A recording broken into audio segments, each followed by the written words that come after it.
Evelyn Prescott stood by the floor-to-ceiling windows of the penthouse she shared with her husband, Travis, in downtown Los Angeles. It was late afternoon, and the golden sun cast long shadows across the sleek, grey marble floors. She pressed a hand to her gently rounded belly, feeling her daughter's subtle movement inside. The baby would be coming soon, just one more month. Yet there was no calm in Evelyn's heart. At 34, she was an accomplished marketing executive, admired for her keen sense of style and her meticulous attention to detail.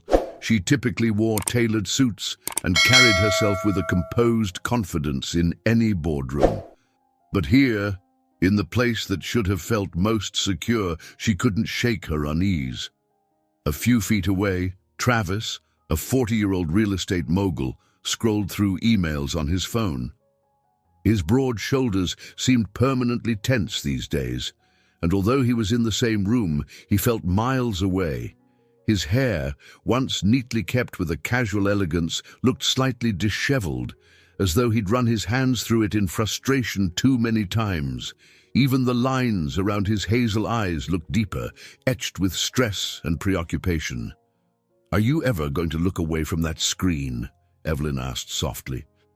She kept her tone calm, not wanting to spark another argument, yet inside her frustration simmered.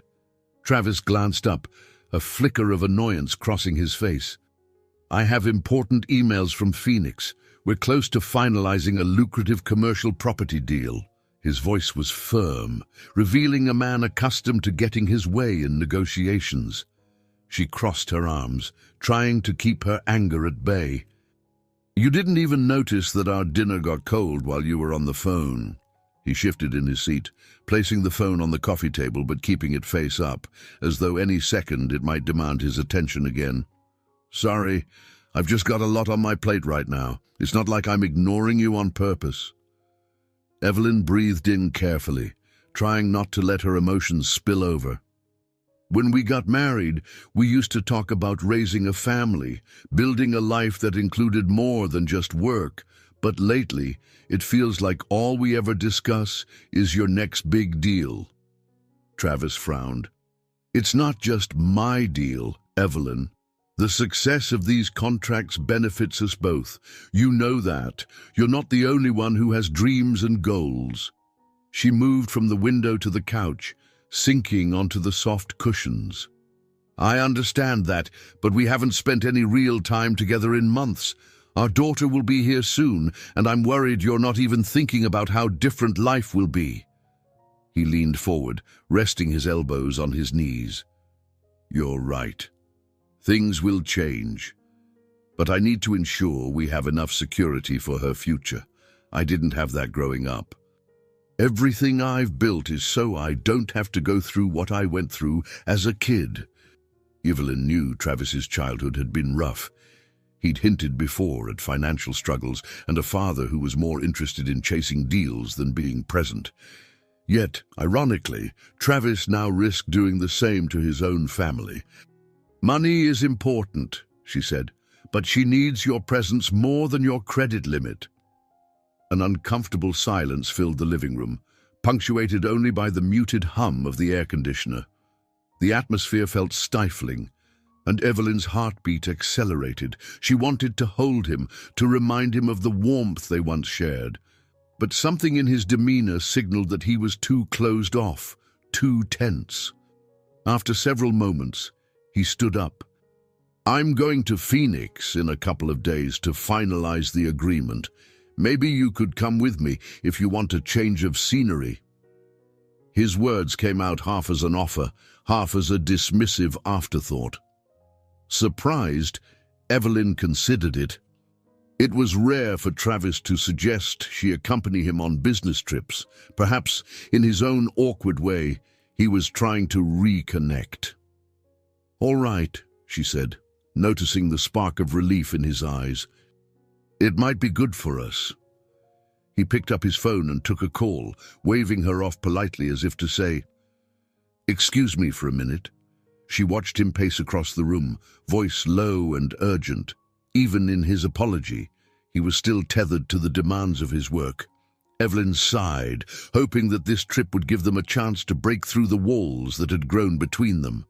She stroked her belly absent-mindedly, her mind flickering with both hope and dread. Quietly, she wondered how many more days she could wait for his attention before it slipped away completely. The city lights began to flicker on outside, and Los Angeles glowed with an electric promise. Yet Evelyn felt isolated in that penthouse, uncertain if Travis truly understood how close they were to fracturing beyond repair. 2 days later, early morning sunlight washed over the desert highway as Travis and Evelyn headed east toward Phoenix. The wind against the car windows hummed steadily, but inside the sleek black SUV, tension brewed. Evelyn glanced over at Travis, who was staring at the road with an intense focus. His phone sat in the cup holder. Notifications muted at her request, so they could at least attempt to talk. They had woken at dawn. Evelyn, despite her swelling belly, had tried her best to keep pace with Travis's hurried routine: shower, dress, coffee, out the door. In the passenger seat, she clutched a travel mug of decaf tea, hoping it would settle her stomach. The baby shifted, and Evelyn unconsciously placed a hand against her abdomen. She stole a glance at her husband, noting the determined set of his jaw. "You don't have to drive so fast, Travis. We're making good time," she remarked softly, eyeing the speedometer. He exhaled through his nose, loosening his grip on the steering wheel slightly. "Yeah, sorry. It's just that I'd like to get there as soon as possible. The investors from Dallas are flying in, and they're expecting me for lunch." Evelyn nodded. Though she knew he often used tight schedules as an excuse not to engage in deeper conversations. She pulled her jacket tighter around her, feeling the slight chill of the air conditioning. "I appreciate you letting me come with you. I know this is important business." He offered a small, almost apologetic smile. "It could be good to have you there for moral support. I'm, well, dealing with a lot of pressure."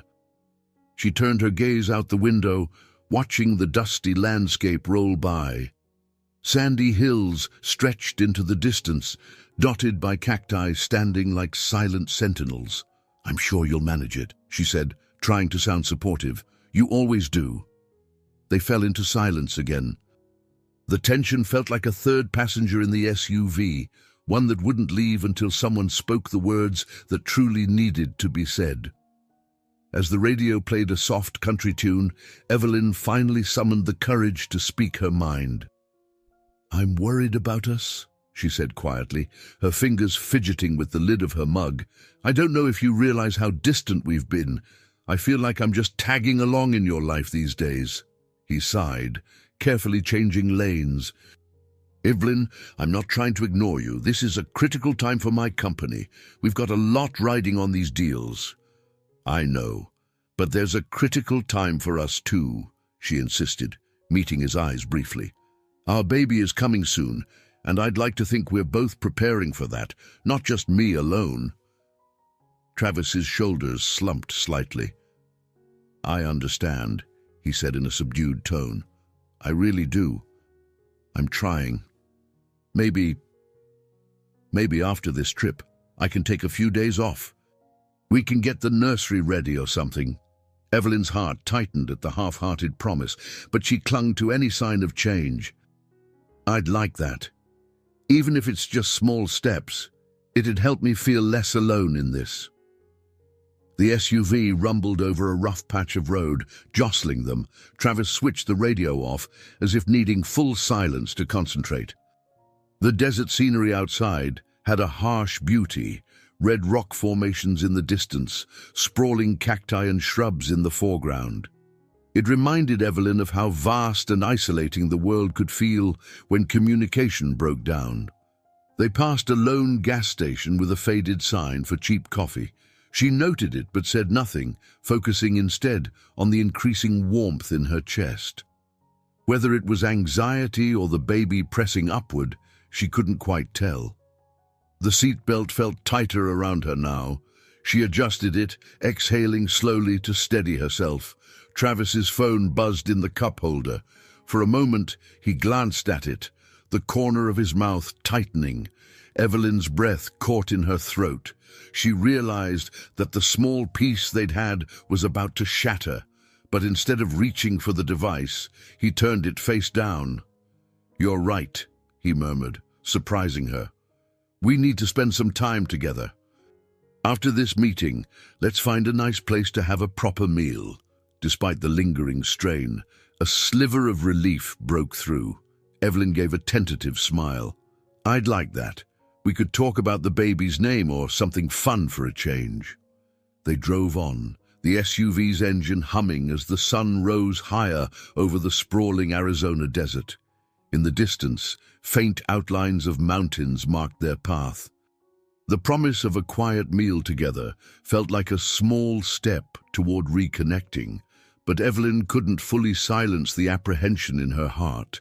She sensed that unresolved tensions had only been briefly set aside, not truly resolved. They arrived at a glitzy hotel in downtown Phoenix by mid-morning. Travis stepped out first, scanning the valet area for the investors he was supposed to meet. Evelyn followed more slowly, conscious of her rounded belly and the slight ache in her lower back. The swirl of travelers and business people around them made her feel both overwhelmed and oddly invisible. As they entered the lobby, Travis motioned toward a group of men in tailored suits. He turned to Evelyn. "I have to talk to them for a bit. Can you wait in the lounge? I'll try not to take too long." She nodded, trying to keep her expression neutral. "Sure, I'll be fine."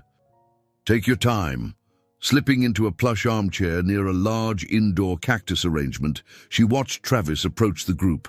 Their conversation was animated, full of handshakes and phone checking. Evelyn sipped the complimentary lemon water offered by a passing server. Her eyes flicked between the imposing glass ceiling overhead and her husband's distant posture. A part of her wondered how long she could continue in this strange limbo, neither fully included in his world nor quite excluded. Memories bubbled up unbidden. The early days of their marriage when they had first moved to Los Angeles. Travis had been equally driven, but somehow managed to make time for her. They had taken spontaneous weekend trips along the coast, shared jokes, and dreamed of a vibrant family life. Now, she felt as though she were living alongside a stranger, one who found her presence more distracting than comforting. She glanced around the modern lounge. The architecture exuded luxury, with sleek metal accents and tall indoor plants. So many people seemed locked into their phone screens. She spotted a pregnant woman across the room, scrolling through social media. The woman's husband or partner leaned in, pointing something out on the screen, and they both laughed softly. Evelyn felt a pang of envy, how she wished Travis could share a moment like that with her. A soft voice interrupted her thoughts. "Mum, are you waiting for someone?" Evelyn looked up to see a hotel staff member offering a polite smile. "Yes, my husband is in a meeting. I'm just resting here for a bit." The staff member nodded. "Please let us know if you need anything at all." Then, with a quick bow of the head, he moved on. Evelyn sighed and shifted in her seat. The baby gave a small kick, and she placed a hand over her belly. "You're getting restless, aren't you?" she whispered. "Mama's tired too." Across the lobby, Travis gestured toward the exit. The group of investors appeared to be heading out, possibly to a restaurant or meeting room. She wondered if he had forgotten she was waiting. Her chest tightened with anxiety. She closed her eyes briefly, imagining her unborn daughter in a peaceful nursery. The thought brought a momentary sense of calm. Suddenly, a familiar voice startled her. "Evelyn, sorry to keep you waiting." It was Travis, looming above her with a blend of haste and apology on his face. She looked up, noticing the lines of stress etched along his brow. "It's okay. I know this is your work." He rubbed the back of his neck. They want to wrap this up quickly. It's possible we'll have to drive further out of town for the site visit. We're talking maybe a few hours from here. Her stomach sank. A few hours. You think that's safe for me right now? I mean, 8 months along. His jaw tightened. I understand, but I don't have much choice. We can do it tomorrow if that's better, but then we'd stay an extra night. This deal's time-sensitive. Evelyn forced a smile. Maybe tomorrow would be better. I'm sure you can handle the meeting today and I'll just rest here, right? He nodded, visibly relieved that she wasn't pushing back. Great. I'll check us in and drop off the bags in our room. Then I have to go. They walked together to the marble check-in desk. Evelyn tried to tamp down the sting of disappointment. She had come on this trip hoping for more connection, but once again, she was left on the sidelines. A small voice inside told her to speak up, to demand that Travis put their relationship first for once, but fear and exhaustion held her back. Moments later, he left with a quick kiss on her cheek. I promise we'll have dinner tonight. Really, just you and me, he said before hurrying after the investors. She watched him vanish through the lobby doors, feeling torn. A new wave of insecurity washed over her. She wanted to believe that dinner would fix the widening distance, but part of her suspected it was just a reprieve. She gazed at her wedding ring, recalling the vows they'd exchanged. In that moment, she felt an ache that went deeper than the physical. The reality of their predicament was sinking in. Travis was drifting away, and she wasn't sure how much longer she could tether him to a life he seemed too busy to share.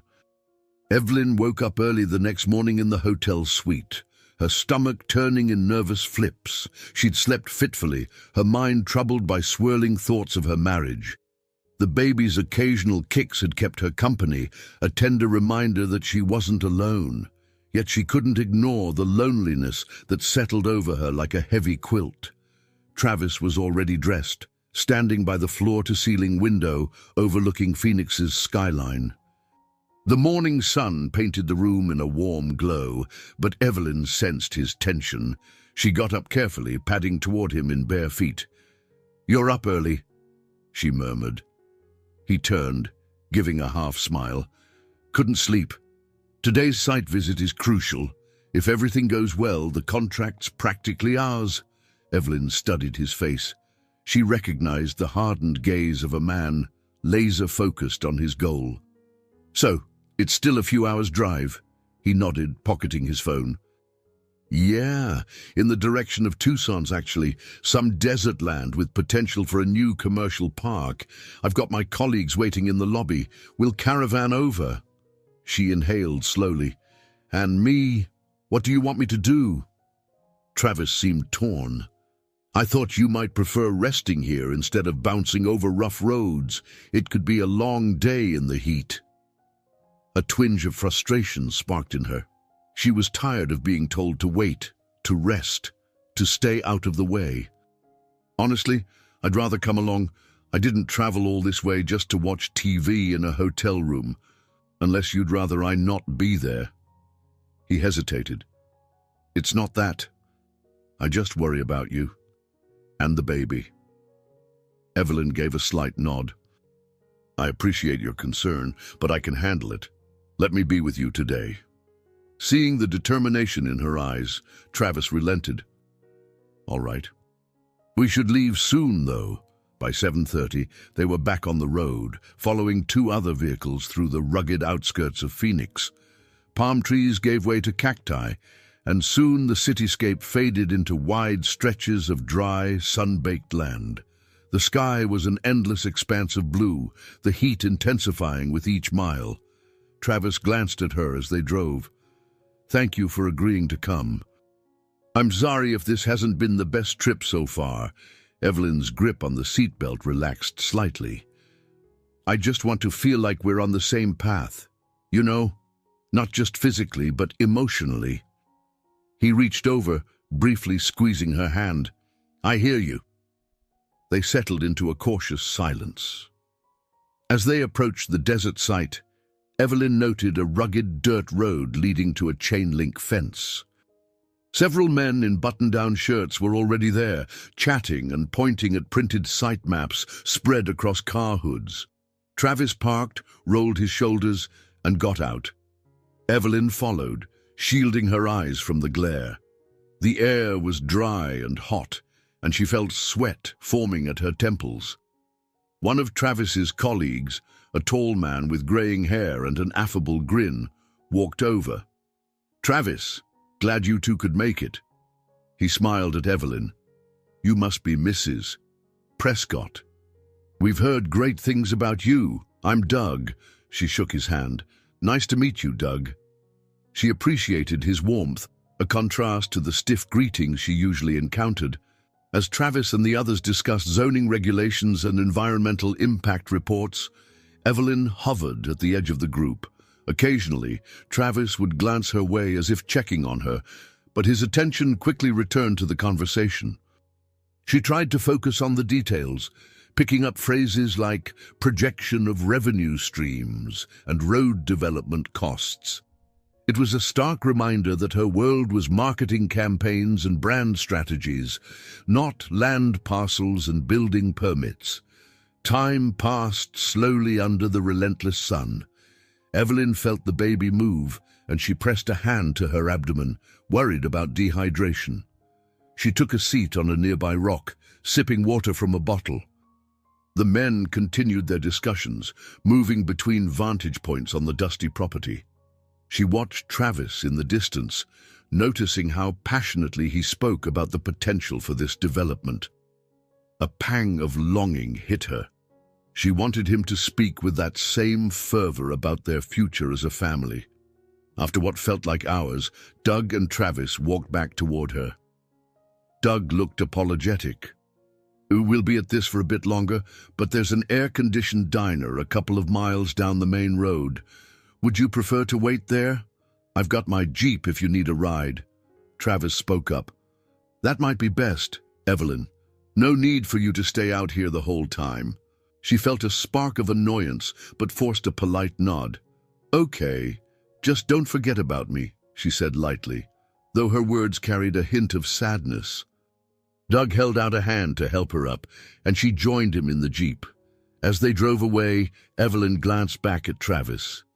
He stood with his back to her, focused on the men, the paperwork, and the future of a project that seemed to consume his every thought.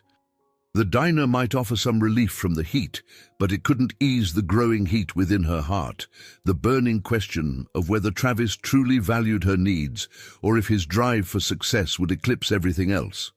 Late afternoon found Evelyn sitting in a corner booth of the modest diner Doug had mentioned.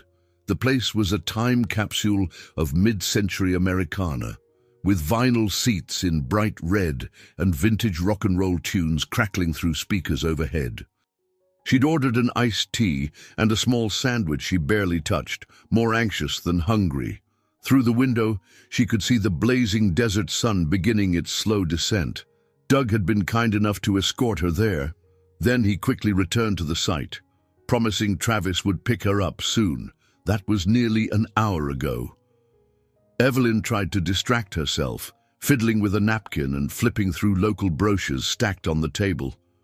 She learned about ghost towns, scenic desert trails, and small historical museums in the area. None of it calmed the knot in her chest. Eventually, the bell above the diner's door jingled. Travis appeared, looking exhausted and overheated. His tie was loose around his neck, and he had dust clinging to his shoes. Despite his fatigue, he managed a weary grin when he spotted her. Sliding into the seat across from her, he rubbed a hand over his face. "Sorry," he said in a low voice. "That took longer than I expected. Negotiations got complicated." She nodded, trying to gauge his mood. "Did you manage to finalize anything?" "Not yet.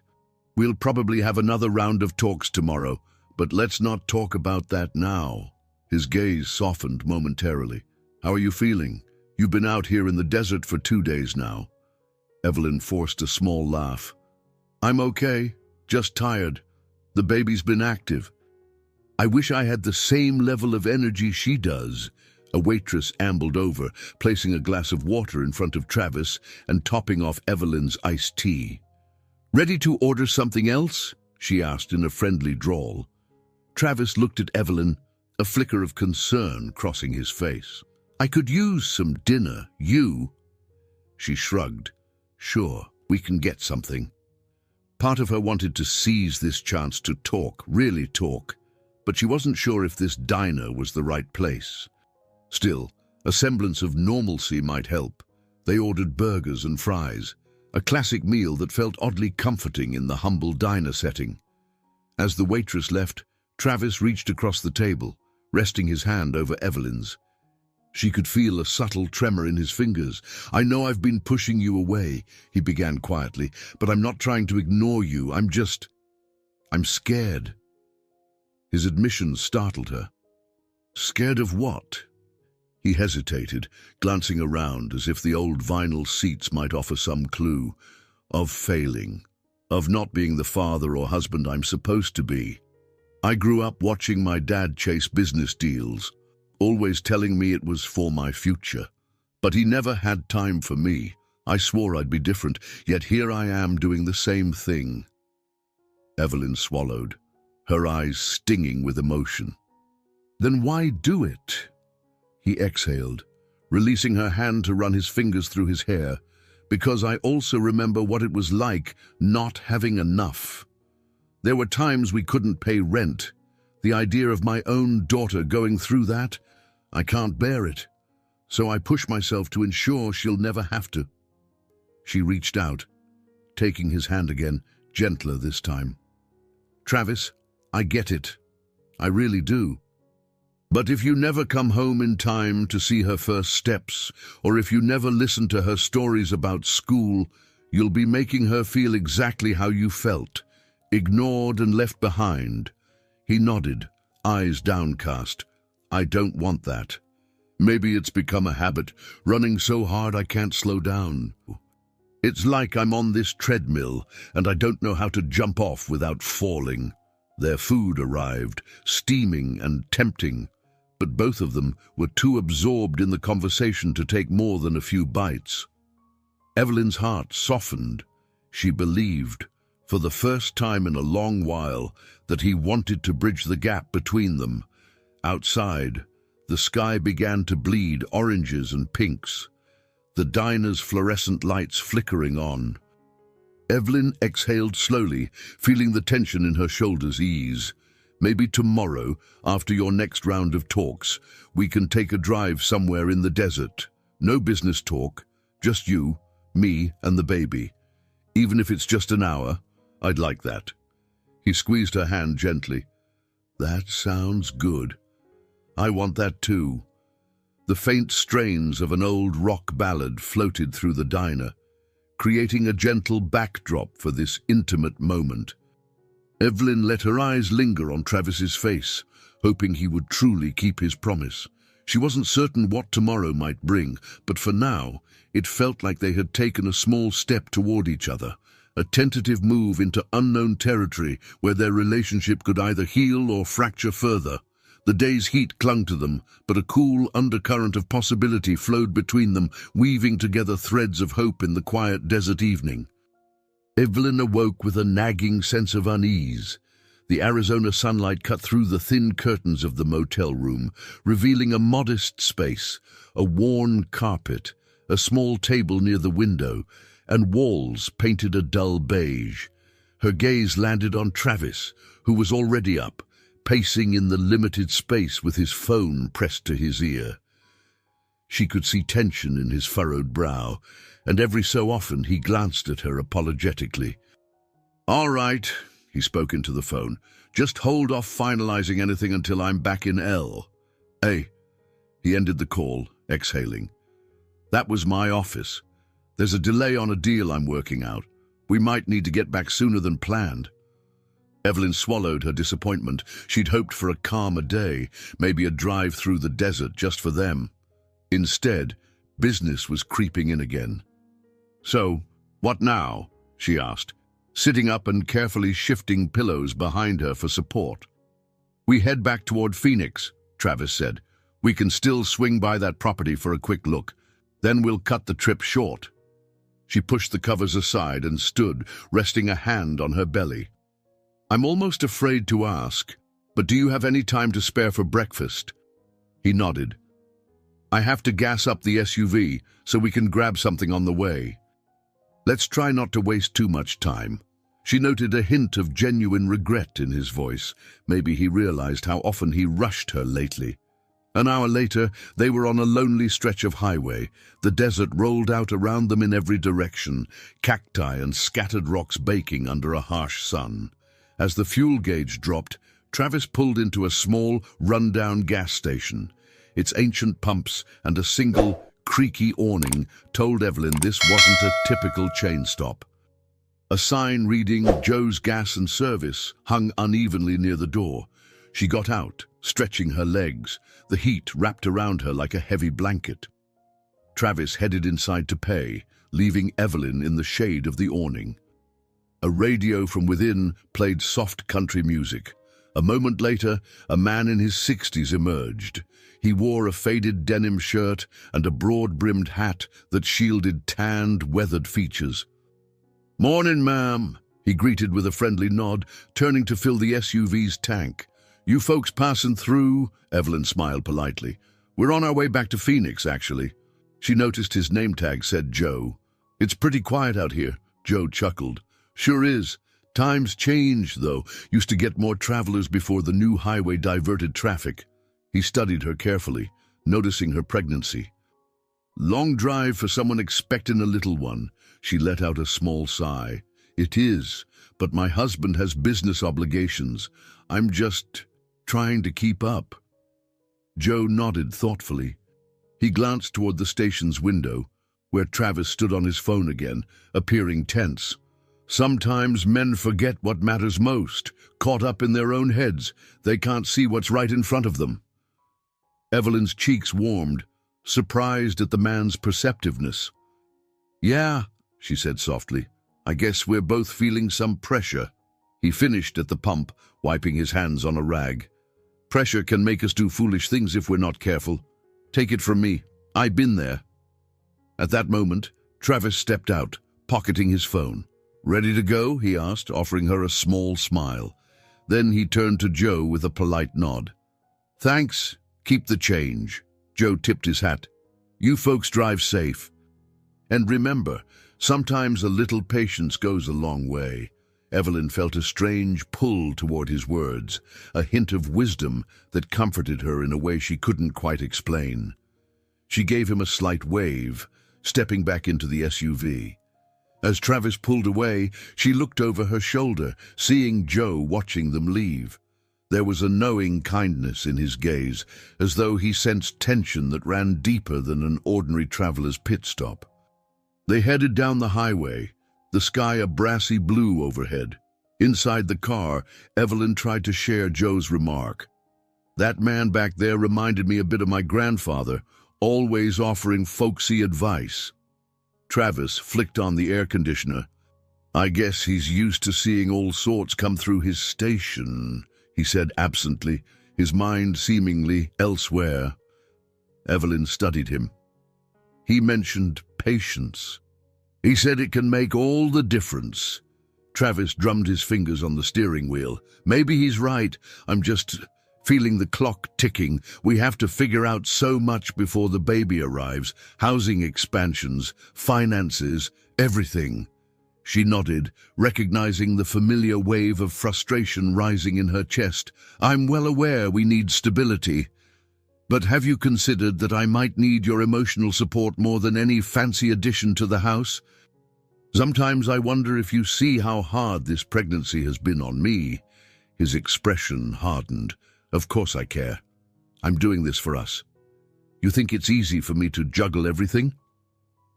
Evelyn turned her gaze to the window, her heart pounding with a mix of anger and concern. As the SUV tore down the empty road, she couldn't help recalling Joe's words about how pressure could lead to foolish actions. The sense of unease she'd felt upon waking was back, stronger now. She let out a tense breath, silently hoping the next moments would prove Joe's advice right and not just fade away into the desert sun. The next miles passed in a haze of heated silence. Travis, eyes on the road, spoke only to answer short questions. Evelyn, arms folded protectively over her belly, stared out the passenger window. The tension between them felt near suffocating, as though the Arizona desert wasn't scorching enough. Finally, a ringtone shattered the quiet. Travis snatched up his phone, swerving slightly.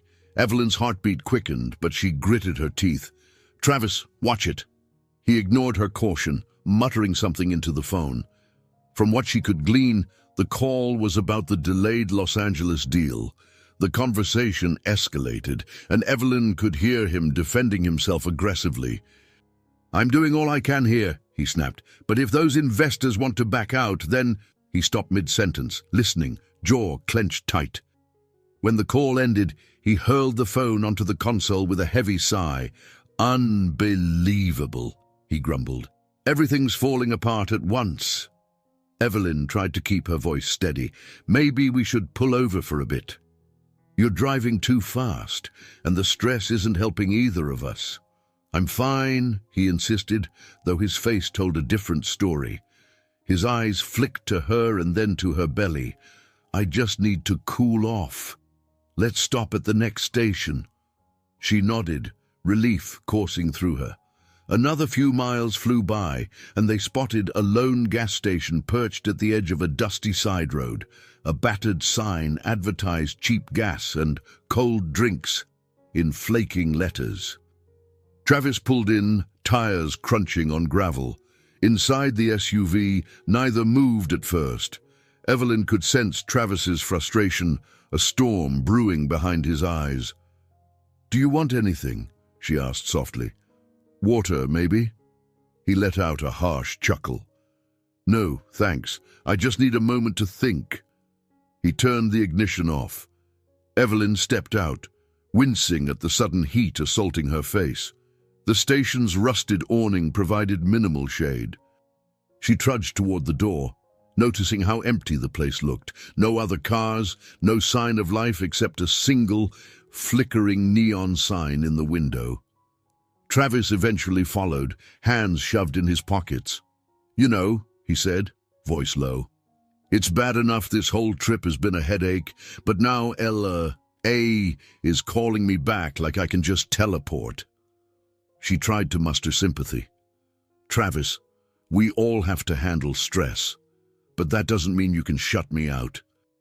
I came because I wanted to be here for you."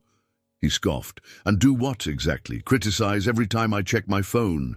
Question every decision I make?" His tone was sharper than she'd ever heard it.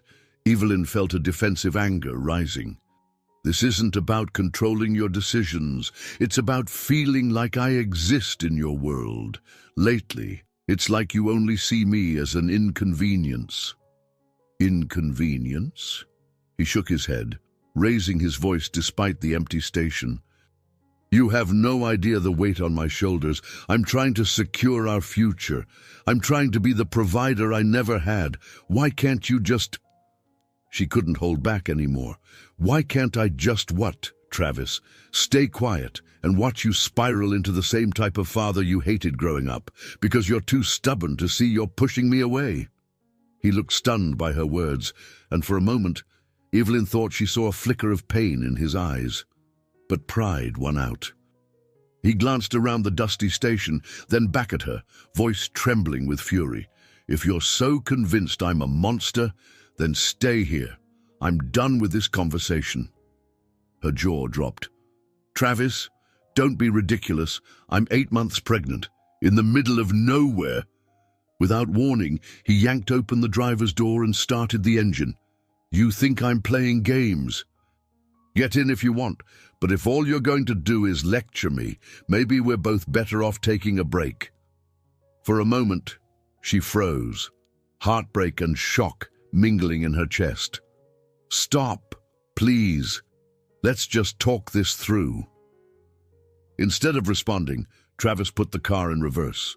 She took a step back, panic surging. Was he actually leaving? The SUV jerked backward, wheels kicking up dust. "Travis!" Evelyn shouted, running toward the car. But he slammed on the brakes only long enough to glare at her through the rolled-down window. His voice came out raw. "If you want out of this life, you can have it. Right here, right now." Then he hit the gas, speeding off. A swirl of dust engulfed Evelyn, making her cough and stumble. She watched the SUV's taillights vanish down the empty highway, tears stinging her eyes. She could hardly breathe.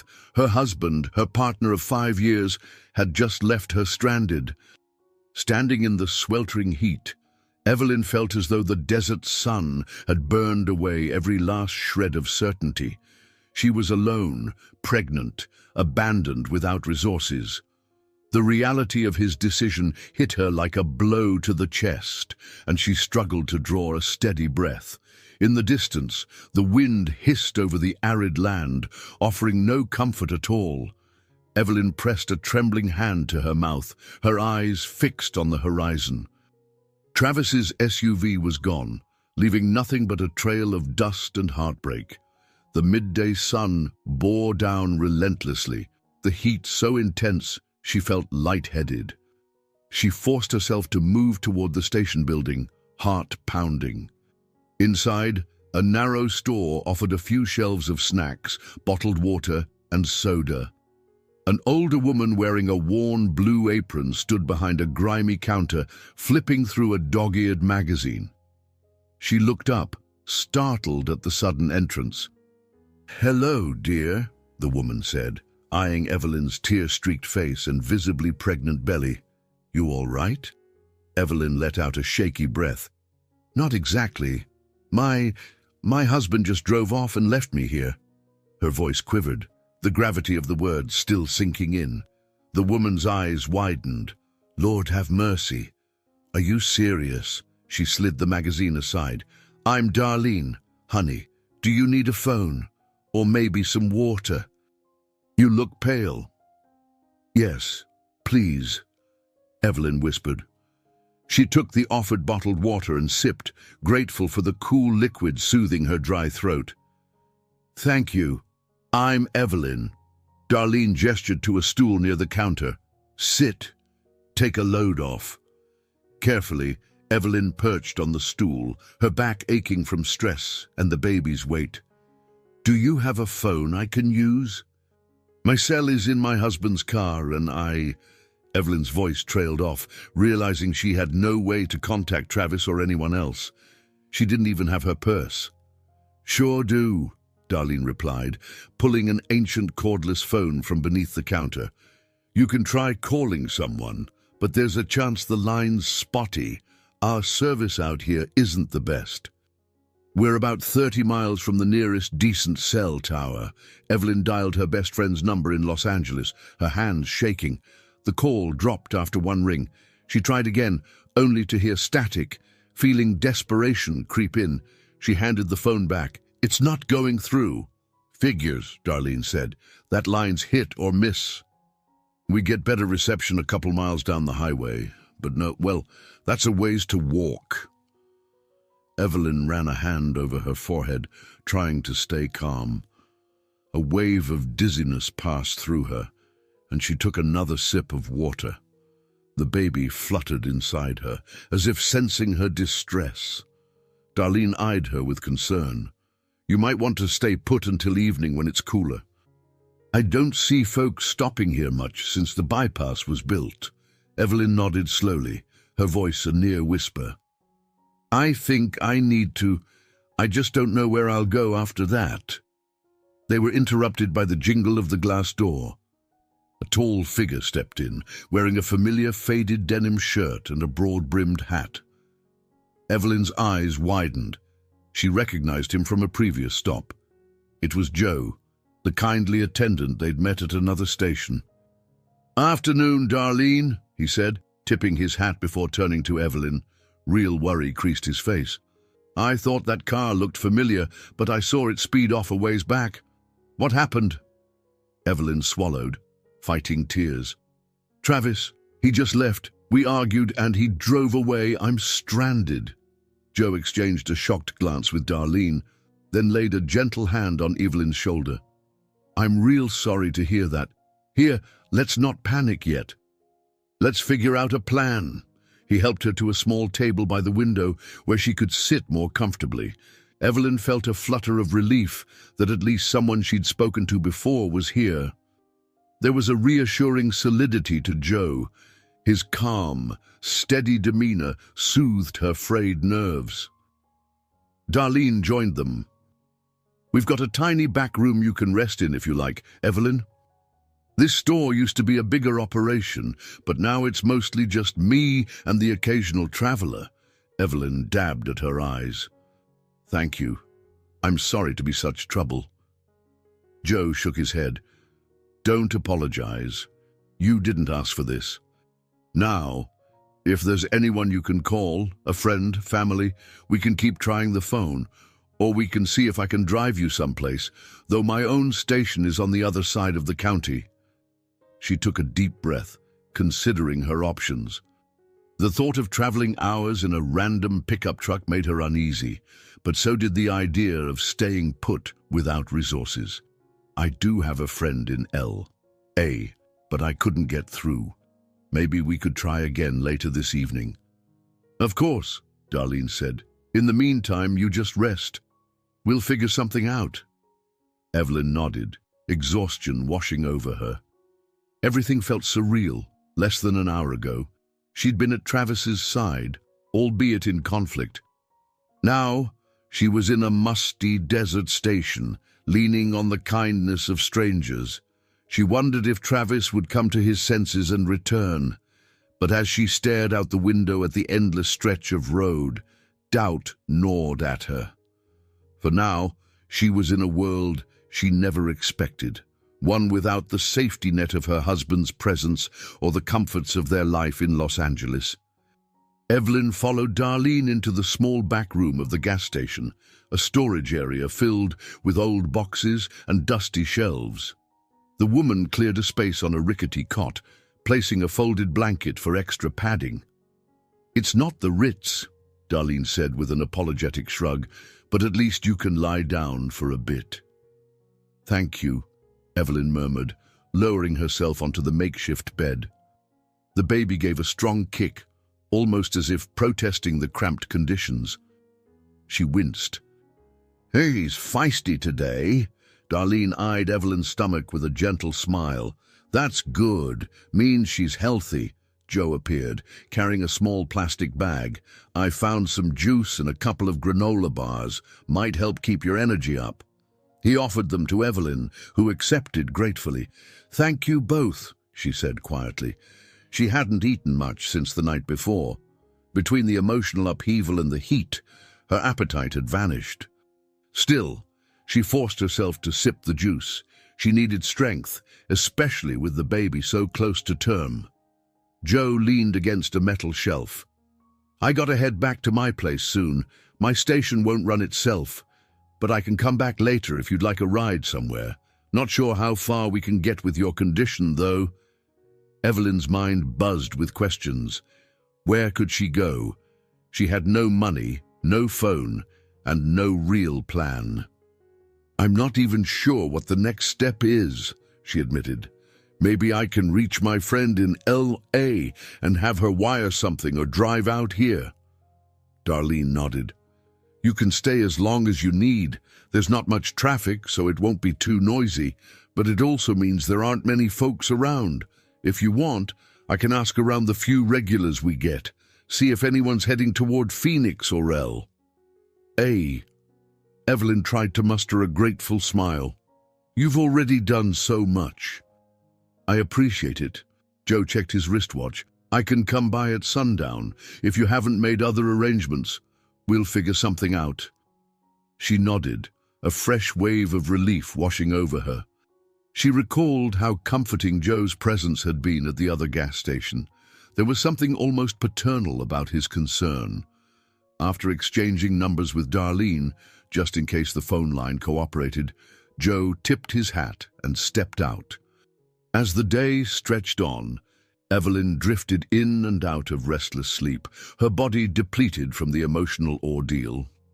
At one point, she got up to use the restroom and splashed cool water on her face. Catching her reflection in the mirror, she hardly recognized herself.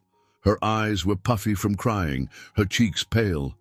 "Come on," she whispered to the reflection. "We can do this."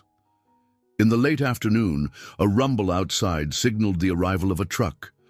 She heard Darlene's voice greeting someone, followed by a muffled reply. Curiosity piqued. Evelyn ventured out to find a young couple perusing the snack aisle, a man in a flannel shirt and a woman with curly hair pinned back, wearing a concerned expression. "Oh, hi," the woman said, noticing Evelyn's belly. "We're just passing through. I'm Lily, and this is Todd." Evelyn introduced herself briefly. Darlene piped in. "Evelyn's stuck here for a bit. Her husband took off and left her." She turned to Todd and Lily. "They're heading north, dear. Maybe they could drop you somewhere along the way." Todd rubbed the back of his neck. "We're going as far as Flagstaff, but I'm not sure if that helps you get to where you need to be." Evelyn considered it. She needed to contact her friend in Los Angeles, but going to Flagstaff might just take her even farther from major airports or bus stations. "Thank you," she said, "but I think Phoenix is closer to L.A. I'm waiting to see if Joe can come back for me." Lily gave a sympathetic nod. "I'm so sorry you're going through this. That's terrible." She reached into her purse, pulling out a small wad of bills. "Here, it's not much, but maybe it can help you get a bus ticket when you decide where you're heading." Tears sprang to Evelyn's eyes at the generosity of these strangers. "That's very kind, but—" "No, please take it," Lily insisted. "We've all needed a hand at some point in our lives." With trembling fingers, Evelyn accepted the money. She thanked them repeatedly, her voice choked with emotion. Todd gave her a concerned smile. "Hang in there," he said, then turned to Darlene. "We'll pay for our gas and be on our way." After they left, Evelyn stood behind the counter for a moment, staring down at the small amount of cash in her palm. She felt both gratitude and a humbling sense of vulnerability. Darlene cleared her throat, placing a gentle hand on Evelyn's shoulder. "Sometimes it's okay to accept kindness. Doesn't make you weak." Evelyn nodded, the sting of tears returning. She'd always prided herself on independence, forging her path in the marketing world, making her own money. Now she relied on the goodwill of strangers in a deserted gas station. Her emotions were a tangled knot of embarrassment, relief, and desperation. As dusk settled, the blistering heat eased into a cooler twilight. The desert sky glowed with shades of orange and pink that softened into purple. Evelyn gathered her thoughts, reminding herself she wasn't entirely alone.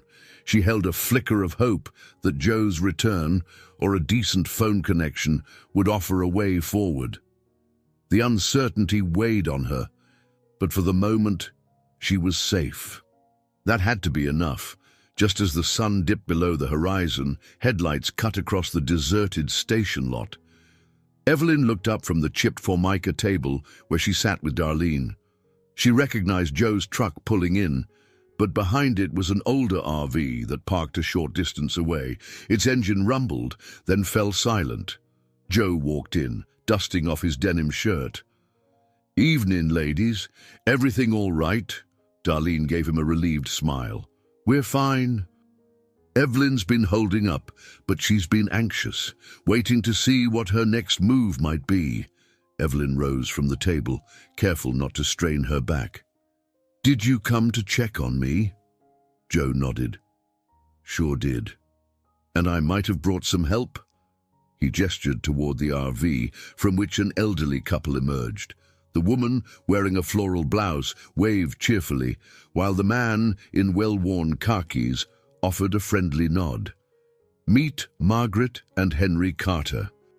They've been traveling through the Southwest, stopped by my station earlier and heard about your situation." Margaret approached first, extending a gentle hand.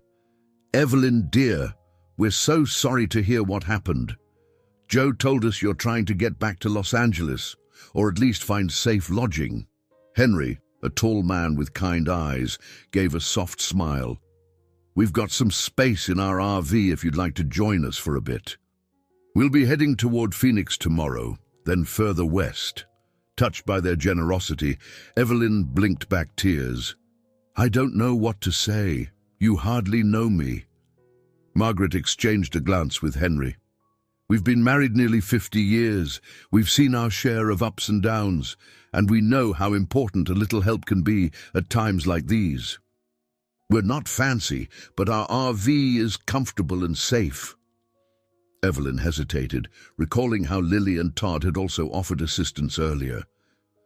She felt overwhelmed by the kindness of strangers after having been abandoned by someone she trusted most. "I'd be grateful," she managed, voice trembling with relief, "but I don't want to impose." Joe laid a reassuring hand on her shoulder. "You'd be far safer with them than hanging around here alone. Darlene's got her own life, and I can't be in two places at once. This might be your best shot at getting back on your feet." Margaret offered a gentle smile. "We have a small fold-out bed. You can rest as much as you need, and if you need to see a doctor, we can stop. Henry's no speed demon behind the wheel, I promise." Darlene looked between them all, a mix of relief and sadness in her expression. "You'll be all right, Evelyn. But you better promise to call me or Joe if anything changes, okay? We've grown fond of you in these last hours." Evelyn nodded, fighting back another wave of tears. "I will. Thank you, Darlene, for everything." She then gathered the few belongings she had, a water bottle, the granola bars, and Lily's donated cash, and stepped outside. The evening air was cooler now, and a gentle breeze rustled her hair. Henry and Margaret helped her climb into the RV, which was spacious enough to have a small kitchenette and a cozy seating area. Its interior had a lived-in charm, floral seat covers, family photos taped to the walls, and a faint aroma of fresh coffee lingering in the air. Margaret guided her to a small pull-out bed near the back. "Here you are. Please make yourself comfortable. We have clean blankets and pillows in that cabinet." Evelyn nodded, too overwhelmed to speak for a moment. The baby moved, reminding her of the stakes. "Thank you," she finally said, resting a hand on her belly. "I can't tell you how much this means to me." Margaret sat next to her, patting her shoulder. "Think nothing of it. We're just paying forward the kindness we received when we were young. You focus on that baby and your health."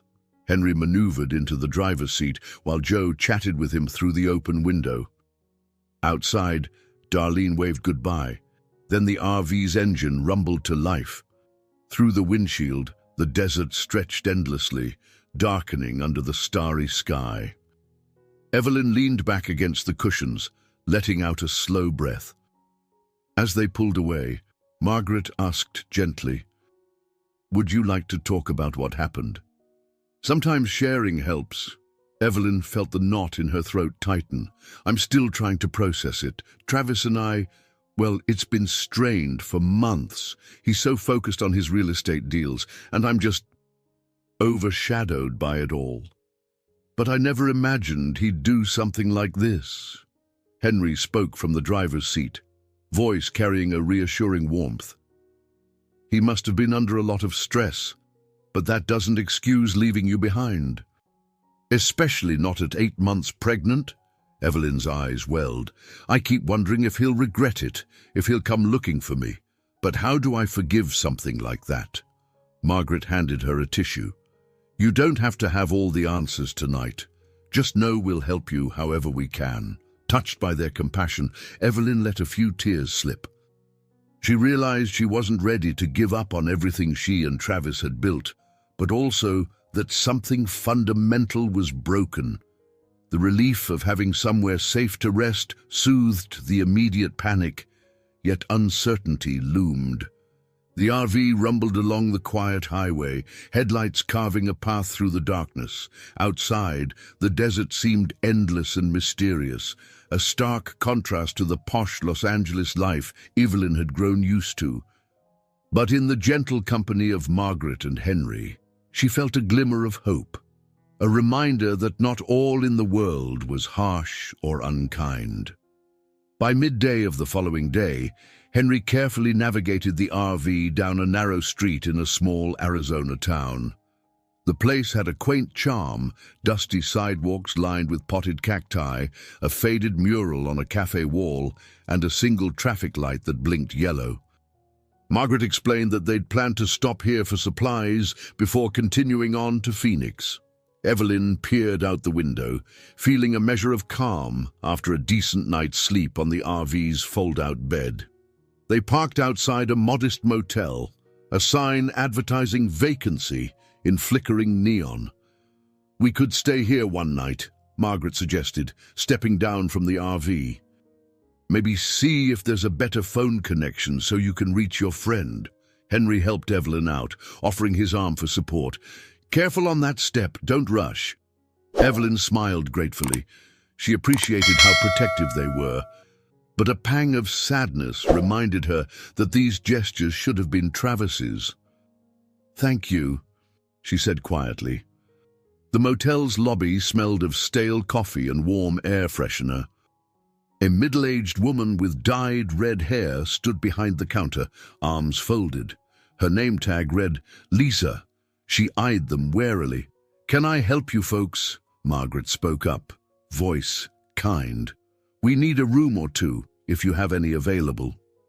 Lisa handed over a small registration card. "Fill this out." Her gaze flicked to Evelyn's belly, then back to Margaret. "How long you plan on staying?" Henry answered. "Probably just one night, maybe two. We're traveling to Phoenix after that." The woman tapped a pen against the counter. "That'll be $65 a night, plus tax for each room." Margaret nodded and opened her purse. "We can share one room if it has 2 beds. Evelyn, honey, would that be okay?" Evelyn shrugged, grateful for any roof over her head. "Yes, that's fine. I'll sleep anywhere at this point." Lisa watched their exchange with a flat expression. Once Margaret paid, Lisa turned the guest registry for them to sign. "Room 12, ground floor," she said curtly, handing over a key on a plastic fob.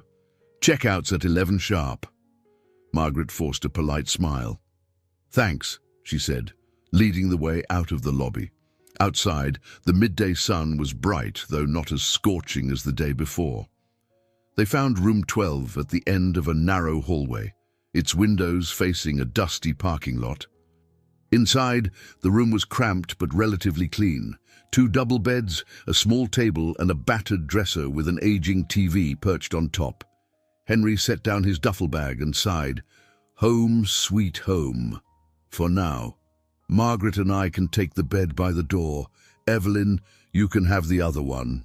Evelyn eased onto the bed, testing the mattress. It squeaked, but felt serviceable. She thanked them and then asked, "Do you think we could try to call my friend from here?" "Maybe the service is better in town," Margaret nodded. "We'll ask the front desk about a phone. Let's see if Lisa can offer any guidance." When they returned to the lobby, Lisa shook her head. "Phones in the rooms don't do long distance unless you use a calling card. There's a pay phone out front if you want to try your luck." Evelyn's chest tightened. She realized she only had a small amount of cash that Lily had given her. "Could I break this bill for some quarters?" she asked, handing over a 20. Lisa's eyes lingered on the worn bill. She hesitated, then shrugged. "Sure." She exchanged the money for quarters and singles. Evelyn mumbled her thanks. Stepping out to the battered payphone near the parking lot, she deposited a few coins, dialed her friend's number in Los Angeles, and waited. 1 ring, 2 rings, then static. She tried again, and the line simply went dead. Disappointed, she cradled the receiver. Perhaps the connection was too weak, or her friend was unavailable. As she turned back to the motel entrance, Lisa stepped outside, lighting a cigarette. She glanced at Evelyn with mild suspicion. "You trying to skip town without paying or something?" she asked sarcastically, smoke curling from her lips. Evelyn blinked, taken aback. "Excuse me." Lisa exhaled sharply. "Look, I'm not in the charity business. You came in with those nice folks, but I've seen plenty of travelers skip on their bills. Make sure you settle up in the morning, pregnant or not." Her tone made Evelyn's blood boil. "Of course we'll pay. We already did, and we aren't planning on staying longer than we need to." Lisa shrugged. "I'm just telling you how it is. No freebies here." Evelyn bristled at the insinuation. "I appreciate your concern, but you don't need to worry about me taking advantage. We'll be gone soon enough." Lisa stubbed out her cigarette, flicking the butt into a nearby tray. "Fine. Just making sure we understand each other." She pivoted, heading back into the lobby. Evelyn took a steadying breath, fighting the urge to snap back. She recognized that Lisa probably dealt with all kinds of transient folk, but it still felt insulting. Despite Henry and Margaret's kindness, Evelyn felt the sting of her precarious situation. She had no credit card, no ID, no direct contact with the outside world. Lisa's suspicion only underscored how vulnerable she was. Shaking off the encounter, Evelyn made her way back to room 12. Margaret looked up from unpacking a small travel kettle. "No luck with the phone?" she asked gently. Evelyn shook her head. "Not yet, but maybe we can try again later, or find a different phone in town." Margaret nodded. "We'll figure it out." "Don't worry." Evelyn sank onto the bed, her body heavy with fatigue and frustration. She couldn't shake the feeling that this was just the first of many hurdles. Still, she took solace in her unlikely allies, the kindly elderly couple who had stepped into the void Travis had left behind. Though exhaustion weighed on her, a small kernel of determination remained, pushing her to believe she would find a way forward, no matter how daunting the path might be. Evelyn woke to the thin morning light filtering through the ragged curtains of room 12. The air conditioner rattled in the wall, fighting the Arizona heat. She rubbed her eyes, still feeling the weight of exhaustion. Her body ached from the strain of pregnancy, and her mind churned with worries. Margaret was already up, quietly boiling water in a small electric kettle for coffee. Henry, still in bed, stirred at the sound. "Morning," Margaret said softly, noticing Evelyn's shift. She handed over a steaming paper cup of decaf instant coffee. "How'd you sleep, dear?" Evelyn managed a wan smile. "Better than I expected. Thank you for everything." Henry sat up, stretching his arms. "We can't stay here indefinitely. We should figure out our next steps." "Does it make sense to head straight to Phoenix today?" Evelyn considered it, recalling how attempts to call her friend in Los Angeles had failed. "Yes, Phoenix has better infrastructure. Maybe I can contact someone there. But I don't have much money." Margaret waved a hand dismissively. "Don't worry about that. We'll manage together. Let's just get you somewhere you can safely await the baby's arrival." The older couple's kindness brought tears to Evelyn's eyes. She excused herself to the bathroom, splashing water on her face. Staring at her reflection in the tiny mirror, she tried to rally her courage. She was still grappling with the sting of Travis's betrayal, but dwelling on it wouldn't solve anything right now. While Henry and Margaret gathered their belongings, Evelyn stepped outside, hoping to grab a moment of fresh air. She spotted Lisa behind the motel lobby's counter, eyeing her through the glass. Evelyn braced herself for more brusque remarks, but Lisa simply glanced away. It was a small relief not to be confronted again. She walked along the side of the motel, noticing a narrow alley leading to a small diner. The aroma of bacon and coffee drifted by. Her stomach rumbled, reminding her she hadn't had a decent meal in days. Maybe they'd find a quick breakfast before hitting the road. A sudden jab of pain across her lower back stopped her in her tracks. She grimaced, pressing a hand against her belly. The baby shifted, and a wave of tension rippled through her. Fear flickered in her mind.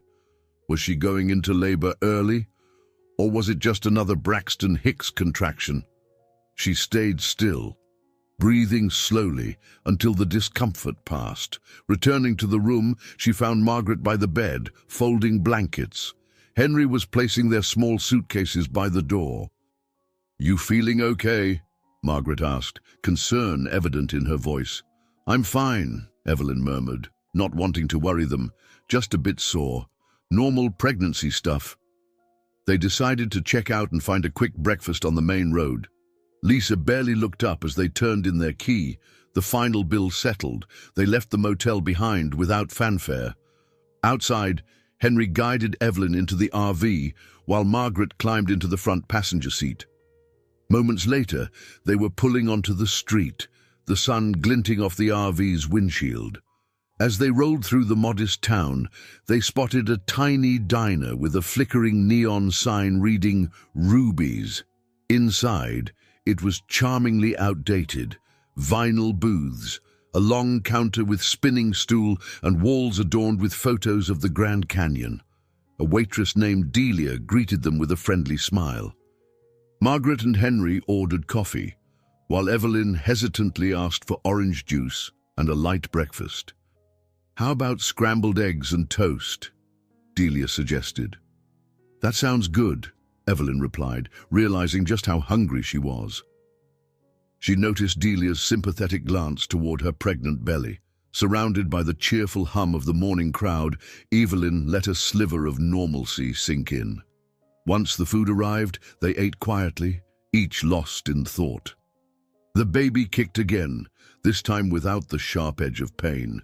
Evelyn focused on the positive. She still had time before her due date, and maybe, in Phoenix, she'd find a better way to contact someone she trusted. Henry finally broke the silence. "After breakfast, we'll gas up and take the highway toward Phoenix. Shouldn't be more than a couple hours, right, Margaret?" Margaret nodded. "About that, yes. We can find a proper motel in the city. One with reliable phones and maybe better hospital access if needed." Evelyn's chest tightened at the mention of hospitals. The reality that she might have to deliver on her own, far from Los Angeles, was becoming more tangible.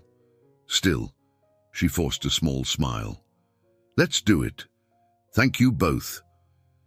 They settled the tab, stepping out into the warm mid-morning light. In the diner parking lot, Evelyn took a moment to watch passers-by, a family packing their sedan for a road trip, a man in jeans and a straw hat walking his dog. None of them knew her story. None of them guessed she was effectively stranded without her husband. But she took a breath, reminding herself that with Margaret and Henry's help, she was no longer truly alone. As the RV started up, Evelyn couldn't shake the feeling that her challenges were only just beginning. Yet a spark of hope flickered. Perhaps soon she'd be able to call her best friend or even face Travis again. For now, she had no choice but to keep moving forward, despite the shaky ground beneath her feet. Travis Prescott drove through the desert with a white-knuckled grip on the steering wheel, his mind a maelstrom of guilt and confusion. Days had passed since he'd abandoned Evelyn at that lonely gas station. The initial surge of anger that drove him away had dissipated, replaced by a gnawing remorse. Each sunrise brought a new wave of doubt. What had he done? He'd spent time in Phoenix tying up the commercial real estate deal, but even the signed contracts and congratulatory handshakes felt hollow. At night, alone in a business suite, he wrestled with nightmares, scenes of Evelyn calling out for help while he turned his back on her. Now, on the long drive back toward Los Angeles, he found himself veering off course, compelled to revisit places he'd passed earlier. Stopping at a desolate rest area, he parked under the brutal midday sun. Sweat trickled down his temples as he stepped out, scanning the empty stalls and the lone vending machine. He remembered this rest area from 2 days before, when he'd been in a furious rush. Now, in the silence, he could almost hear Evelyn's voice pleading with him to slow down. He re-entered the SUV, slamming the door behind him. Glancing at the passenger seat, he imagined her sitting there, her hand on her belly, worry in her eyes. The memory was a punch to the gut. Starting the engine, he drove on, uncertain where he was headed. Eventually, he spotted a familiar gas station sign. It was the place run by Joe, the older man who had told Evelyn that sometimes men needed a dose of patience. Travis pulled in, hoping to find a clue about where Evelyn might have gone afterward. He exited the car, the desert wind whipping dust around his feet. The station looked the same, faded signage, one pump under a creaking awning. Joe stepped out of the small office, eyeing Travis with careful recognition. "Didn't expect to see you back," he said, voice flat. Travis cleared his throat. "I'm looking for my wife." Shame choked him as he forced the words out. "Evelyn, she's pregnant. Have you seen her?" Joe's gaze hardened. "Sure did. Days ago, you drove off, left her standing right there." He motioned toward a patch of gravel. "She was scared and alone." Travis swallowed, voice trembling. I know. I lost my temper. It was a horrible mistake." Joe stood silently for a moment, then shook his head. "Not sure where she went afterward. Last I saw, she was heading toward another station, but I don't know which. Deserts are big places. You might try checking around the smaller towns east of here." Shame twisted in Travis's gut. He wanted to ask Joe why he hadn't stopped him, but realized how absurd that sounded. This was entirely on him. "All right," he said lamely. "I'll keep searching." He turned to go, then paused. "If she comes back this way, please tell her I'm looking for her, that I'm sorry." Joe frowned. "I'd tell her, but you better hope she's okay. A desert ain't forgiving." Travis nodded, swallowing hard as he returned to his SUV. He drove away, face grim, haunted by the image of Evelyn's stricken expression. Memories from his own childhood flared in his mind. The countless days he'd waited by the window for a father who never returned on time, never cared to spend a weekend tossing a baseball or attending a school event. All those lonely hours he'd promised himself he'd never inflict on anyone else. Yet here he was, doing worse. He'd physically driven off and left his pregnant wife. His phone buzzed against the console, snapping him out of his thoughts. A number from Los Angeles. He answered, half hoping it was Evelyn, but it was a colleague from his real estate firm. The man rambled on about contract signings and deposit deadlines, sounding pleased with their new prospects. Travis barely processed it, cutting him off. "I can't talk business right now. I'm dealing with a family emergency." Ignoring the man's confused reply, Travis hung up. He took a long, shaky breath, adjusting his grip on the wheel. The fear gnawing at him was nearly paralyzing. What if she'd run into trouble out here? What if something happened to the baby? He whispered into the quiet SUV. "Evelyn, please be all right." The dryness of the air stung his eyes, or maybe it was the tears forming. He remembered the vow he'd made to her on their wedding day, standing beneath white lights and fragrant flowers, telling her he'd always protect her.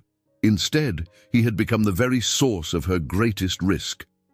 As he continued to drive, the desert stretched endlessly, a harsh reminder of his choice. Each passing mile without answers felt like a personal torture, a penance he knew he deserved. Swallowing against the tightness in his throat, Travis pressed on, uncertain how he would find Evelyn, but certain he couldn't rest until he did. Evelyn arrived in Phoenix with Margaret and Henry in the early afternoon. The city's skyline rose from the desert floor, a mix of modern glass towers and sprawling suburban neighborhoods. After the sleepy motels and tiny diners they'd passed, Phoenix felt almost overwhelming. Henry steered the RV through traffic until they found a modest motel near a medical clinic, just in case Evelyn needed care. The motel was a step up from the last one, a small pool in the courtyard, palm trees lining the parking lot, and a front desk clerk who at least smiled at check-in. Margaret used her credit card to secure 2 rooms. "We'll get one for us and one for you," she told Evelyn, though Evelyn fretted about the expense. "I'll pay you back one day," Evelyn said softly as they headed toward the rooms. "I promise." Margaret patted her arm. "Let's focus on keeping you healthy." "That's payment enough." In her room, Evelyn sank onto the bed. The baby stirred, and she inhaled slowly. She realized her phone was still with Travis, and she had no official ID. She felt like a ghost, drifting on the kindness of near strangers.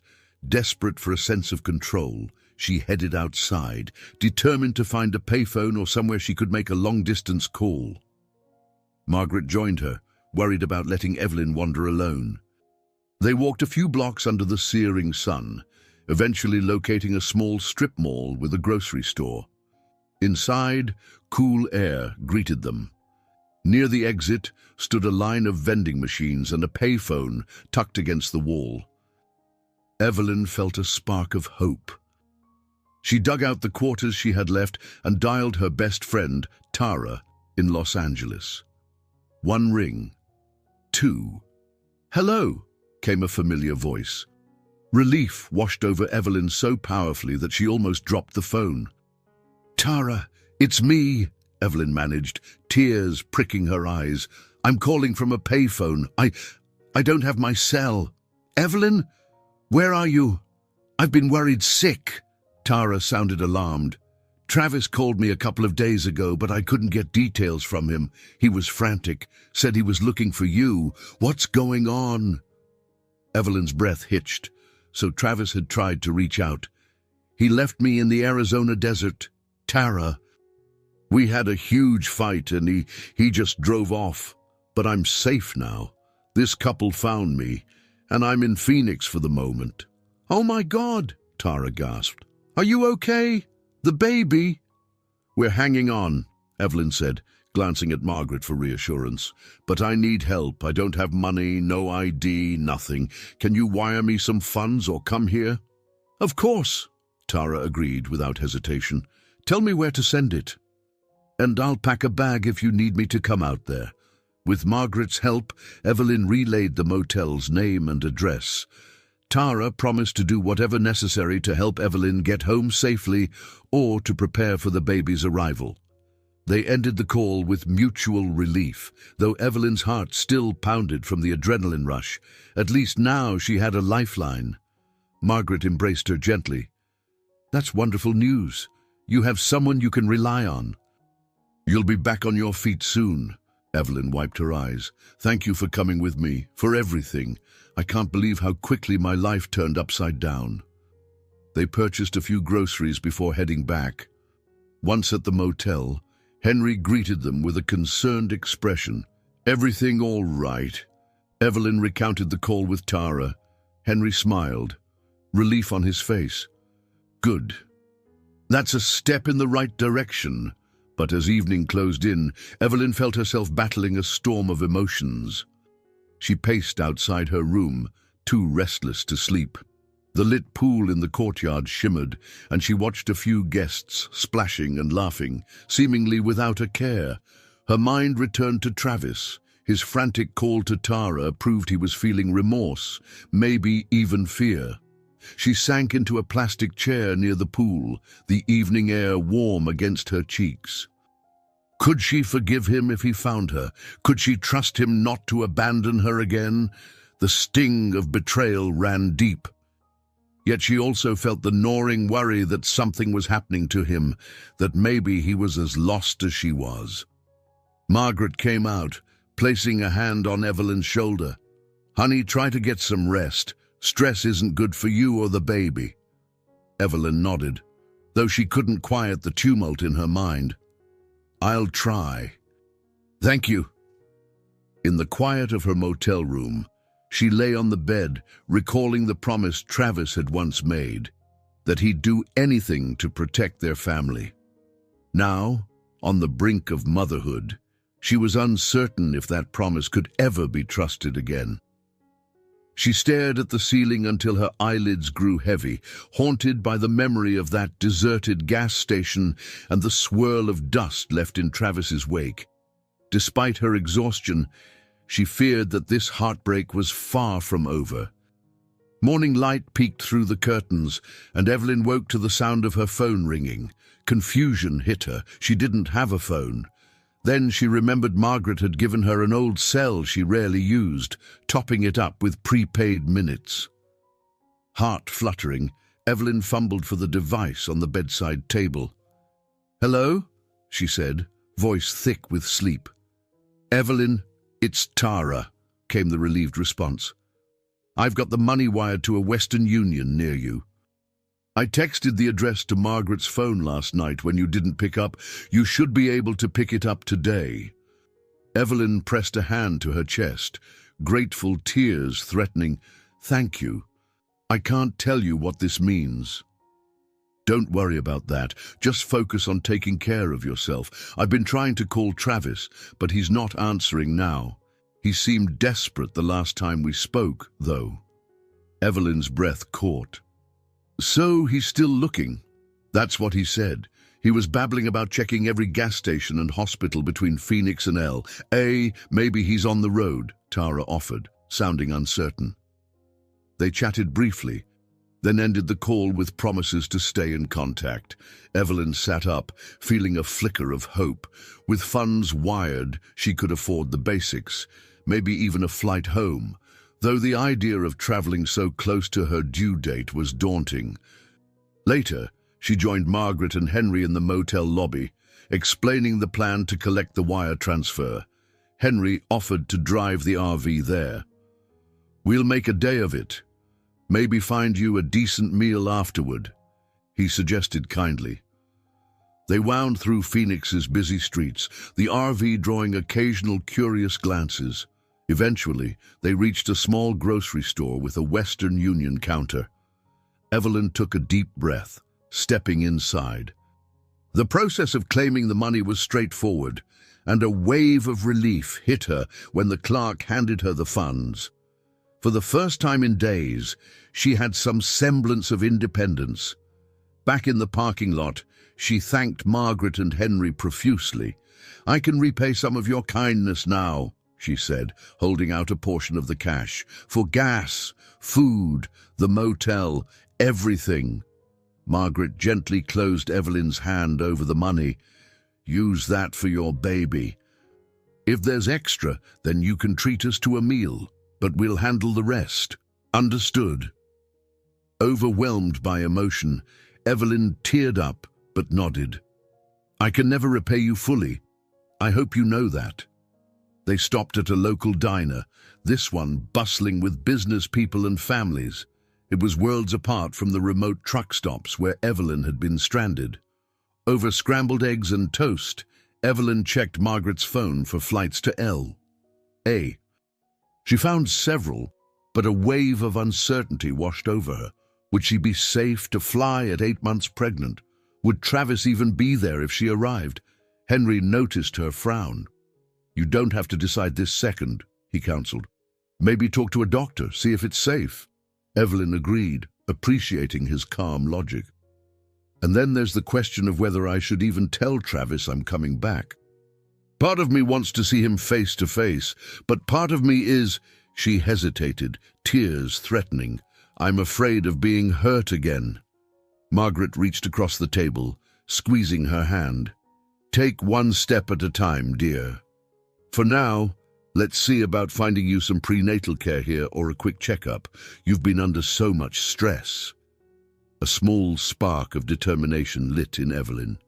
Yes, that would be wise.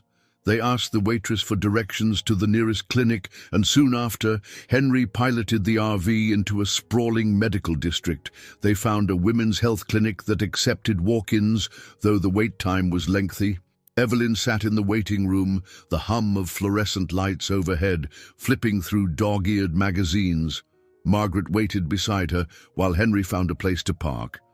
After nearly an hour, Evelyn's name was called. She stood, heart pounding, and followed a nurse to a small examination room. The nurse took her vitals, her blood pressure slightly elevated, heart rate fast. A doctor arrived, introduced herself as Dr. Yang, and asked about Evelyn's situation. Evelyn offered a carefully edited version, traveling, lost her luggage, needed to ensure the baby was all right.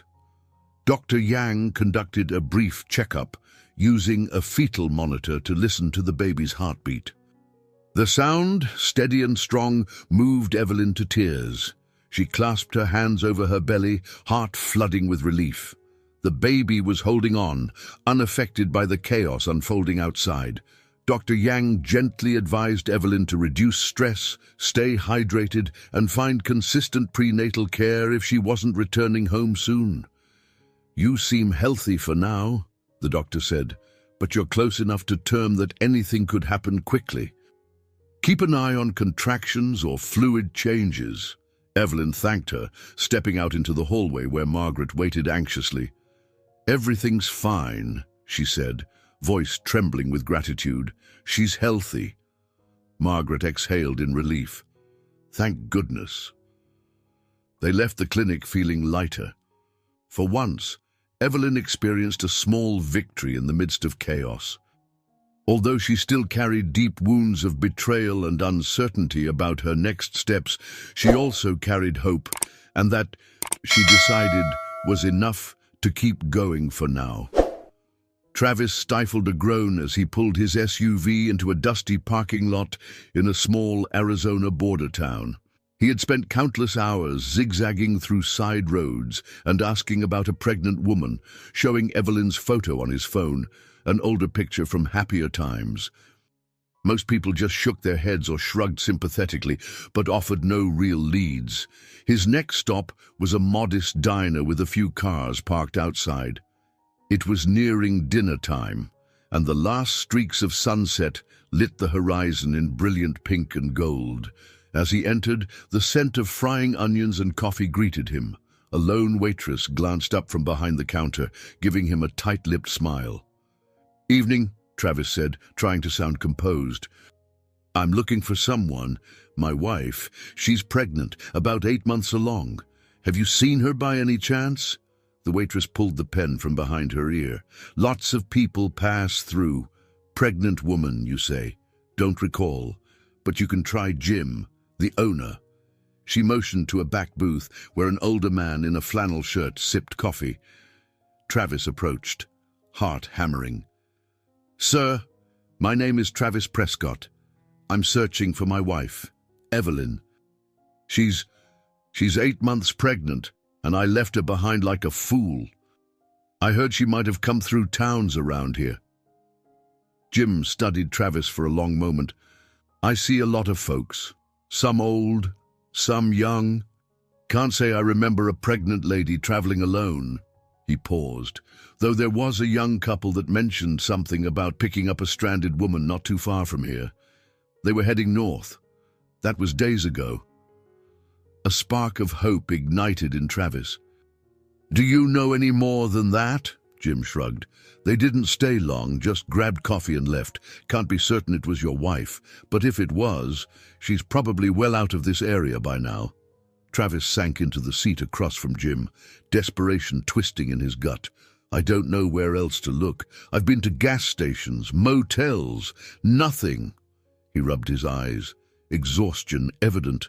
"I'm terrified something's happened to her." The old man sighed.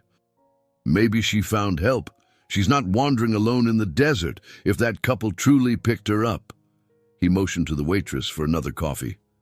"You look like you could use one." Travis mumbled a thanks, gazing at his phone. He wondered if Evelyn had tried to call him.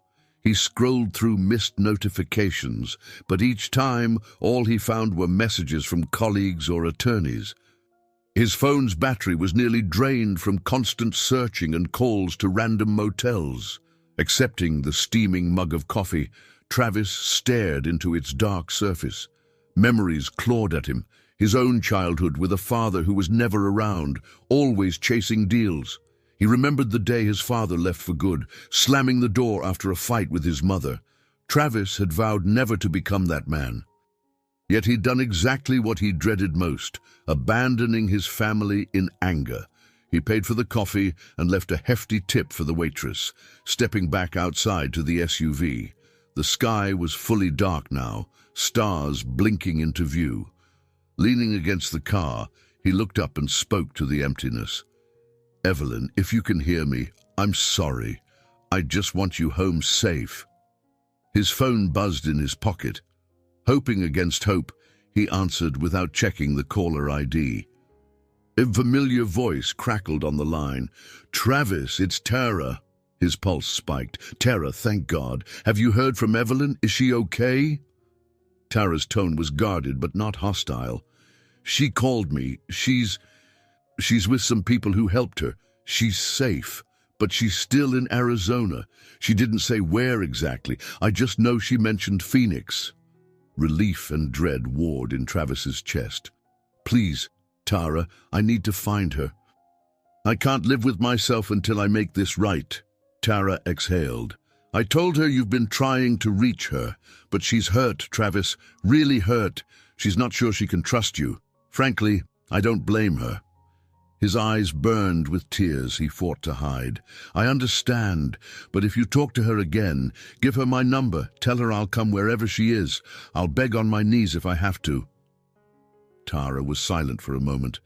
"I'll pass it on. No promises. Just, if you do find her, don't do anything rash. She's fragile right now, physically and emotionally." "Thank you," he whispered.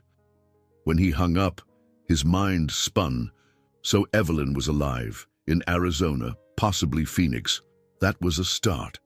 He climbed into the SUV, turning the key in the ignition. He had to keep moving, keep searching. A mixture of shame and relief flooded his chest. Every mile he drove now felt less like escape and more like penance. He'd face every fear, his fear of failure, his fear of fatherhood, and do whatever it took to find her. Evelyn stood outside the Phoenix motel, gazing at the dusty road that led toward downtown.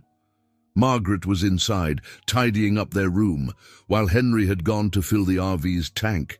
A gentle breeze carried the scent of traffic fumes mixed with desert sand. She felt a quiet tension in the pit of her stomach, a sense that something big was about to happen. Her phone buzzed in her pocket. It was the spare cell Margaret had given her, and few people had the number. She glanced at the screen and recognized Tara's name. Taking a deep breath, Evelyn answered. "Hey," Tara began, her voice cautious. "I spoke with Travis. I told him you're safe in Phoenix, but not exactly where. He's determined to find you, Evelyn." Evelyn's heart skipped. "I figured he might be, but I don't know if I'm ready to see him." Tara sighed softly. "He sounds desperate, Ev.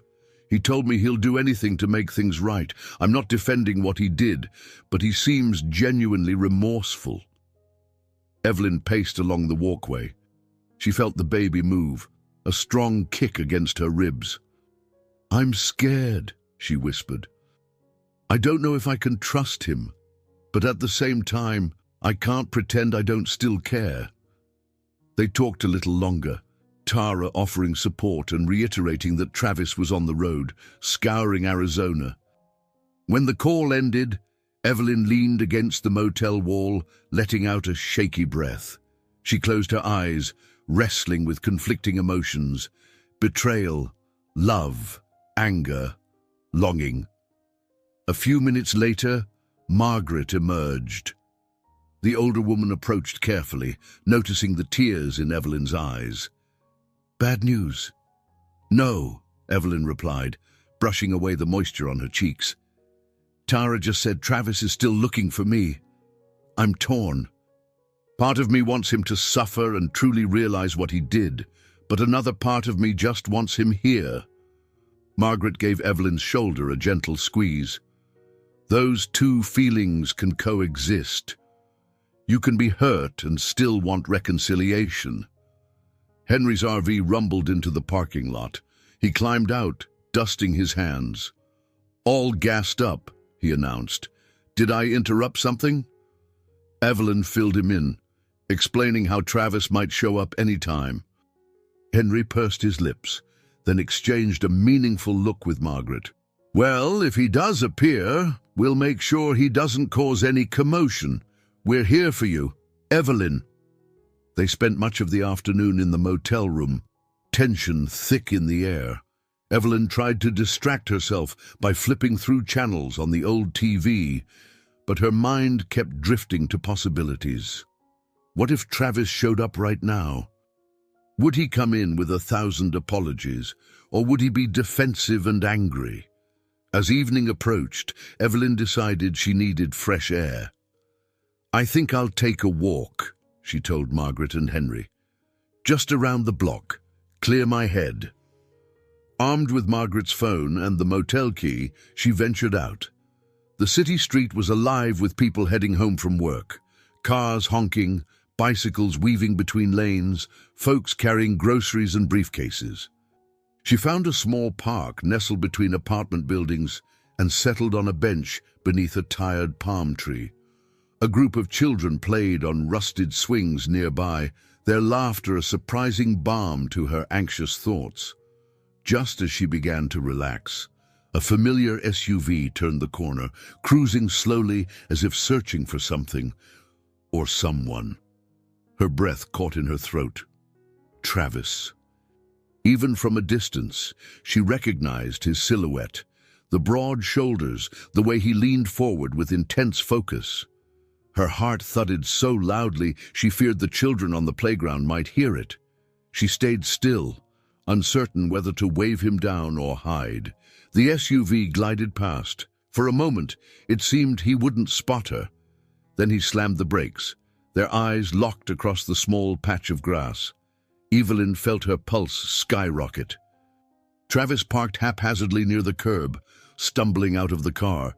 He looked exhausted, eyes bloodshot, hair disheveled, shirt wrinkled. Yet the moment he saw her, relief and heartbreak warred on his face. He raised a hand, trembling. "Evelyn!" he called, voice thick with emotion. She stood, bracing herself with one hand on her belly. "Travis," she managed, barely above a whisper. Her throat felt dry, and tears prickled her eyes. For a moment, neither moved. Then he took a step closer, like someone approaching a wounded animal, careful not to scare it away. The children on the swings seemed to vanish into the background as the world narrowed to just the two of them. He began, voice faltering. "I'm so sorry. I've been searching everywhere for you." Evelyn's hand clenched around the strap of her small purse. Old fury flickered inside her, colliding with a longing to feel his arms around her once more. "You left me," she said quietly, her words trembling with pain. "You left me in the desert." His face crumpled. "I know. I'll never forgive myself."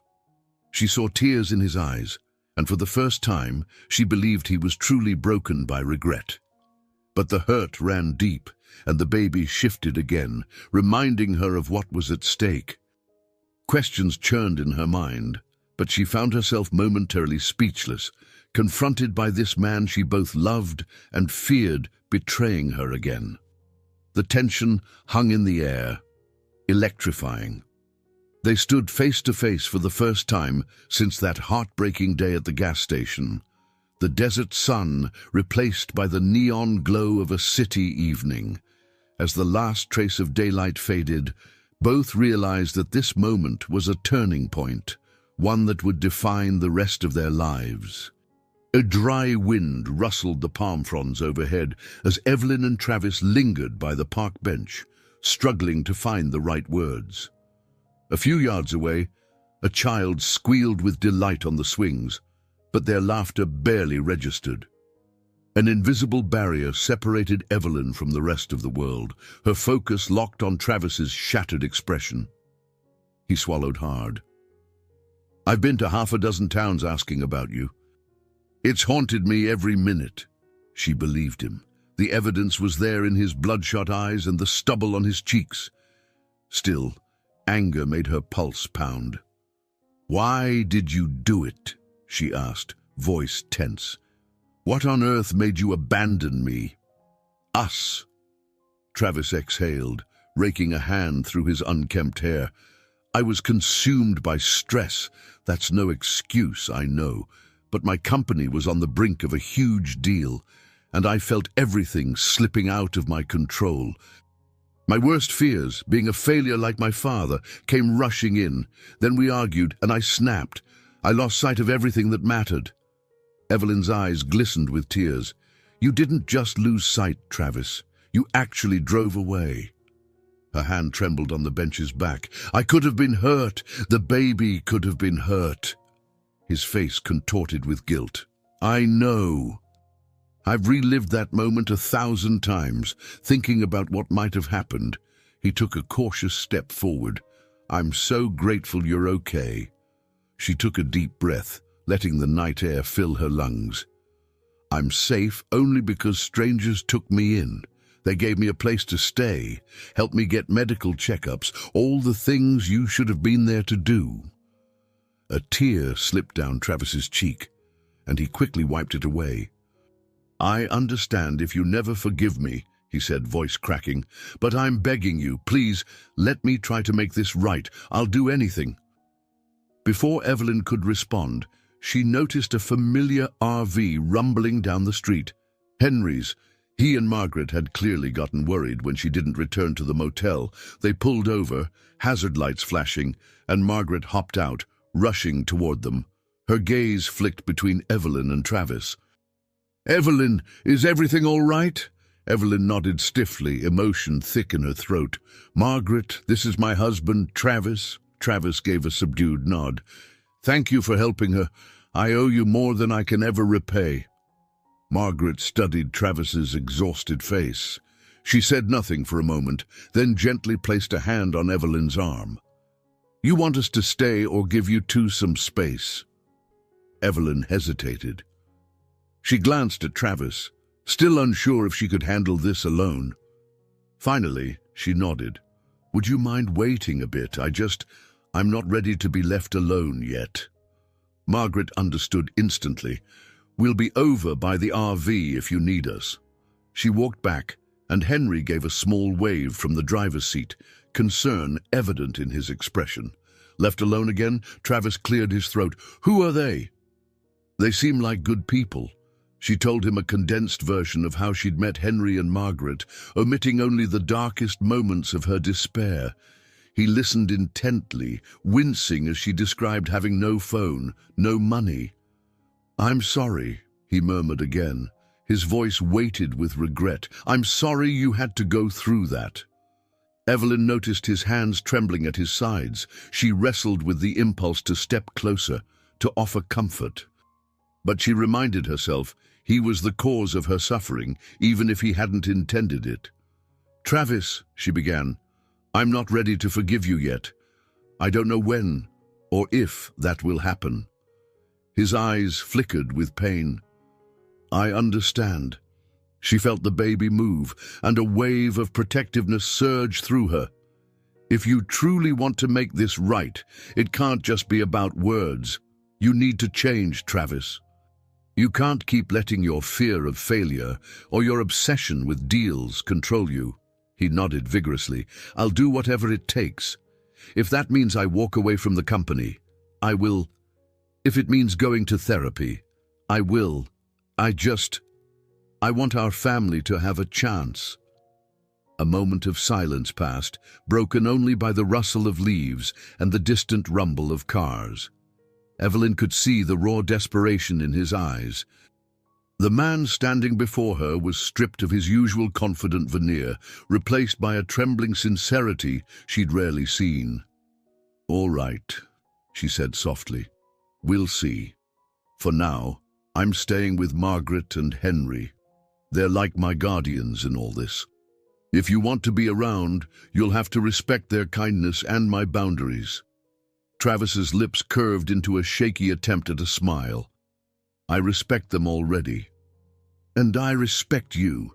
He took a breath, glancing over at the RV. Can we head back to the motel? Maybe talk this through in a calmer place. Evelyn hesitated, but then nodded. She signaled to Margaret, who guided the RV closer. When Henry rolled down the window, Travis carefully explained that he'd like to follow them back. Henry didn't say much beyond a curt nod, but his protective stance spoke volumes. With that settled, Evelyn climbed into the RV's passenger seat alongside Margaret. Travis returned to his SUV, parked just behind them.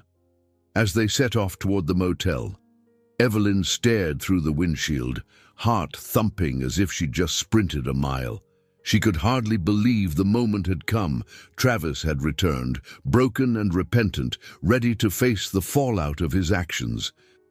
But whether she could truly let him back into her heart remained an open question, one that lingered with each passing street lamp beneath the Phoenix sky. They pulled into the motel parking lot, neon lights flickering against the evening sky. The air smelled faintly of gasoline and pavement, mixing with the dryness of the desert wind. Evelyn stepped out of the RV, feeling her knees tremble. She watched Travis park his SUV beside the curb, anxiety gnawing at her stomach. Margaret and Henry accompanied Evelyn into the small lobby, where a different clerk, an older man with silver-framed glasses, greeted them politely. Travis lingered a few steps behind, unsure of how to proceed. Evelyn glanced over her shoulder, signaling for him to follow. Henry cleared his throat. "We'll just be in our room if you need us. Take your time." Margaret gave Evelyn's hand a gentle squeeze before guiding Henry away. They disappeared down the hall, leaving her alone with Travis. She heard her own pulse thrumming in her ears. The clerk handed Evelyn her key, and she led Travis to her room. Inside, the space felt cramped under the weight of tension. 2 twin beds with mismatched bedspreads, a small table, and a single lamp provided a subdued glow. Evelyn perched on the edge of one bed, while Travis stayed near the door. He cleared his throat, glancing at the carpet. "I'm not sure what to do or say first," he admitted. "I don't want to push too hard and end up driving you away again." Evelyn studied him. "I need to understand what's going on in your head, why you have so much fear that you do something so reckless." Travis exhaled, moving to sit on the other bed. "I grew up watching my father promise success after success, only to lose everything. When times got tough, he walked out. My mom struggled, and I vowed I'd never be that kind of man. But I've been obsessed with proving I'm not a failure, and ironically, I did exactly what he did, left someone I love when the pressure got too high." She felt a pang of empathy, recalling bits of his past he'd shared before. "So you got scared that our baby's arrival would somehow repeat that cycle?" He nodded, hair falling over his forehead. "The thought of not providing for my family terrifies me. Then we started fighting about how distant I was, and all that fear boiled over. I'm not defending my actions. I'm trying to figure them out myself." Silence stretched between them. The hum of the motel's air conditioner vibrated faintly through the walls. Evelyn folded her hands over her belly, feeling the baby move again. "I understand fear," she said quietly. "I was afraid I'd end up raising a child without love or stability, the way my mother had to. But you took it to another level. You left me at a gas station, 8 months pregnant." Her voice trembled with the memory. Travis bowed his head. "I can't undo what I did. But I promise you, from the bottom of my heart, I won't leave you again.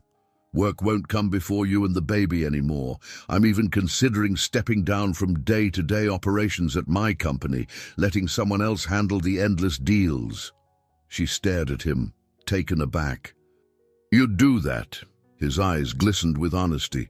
"Yes, if that's what it takes to save our marriage. The deals mean nothing without you."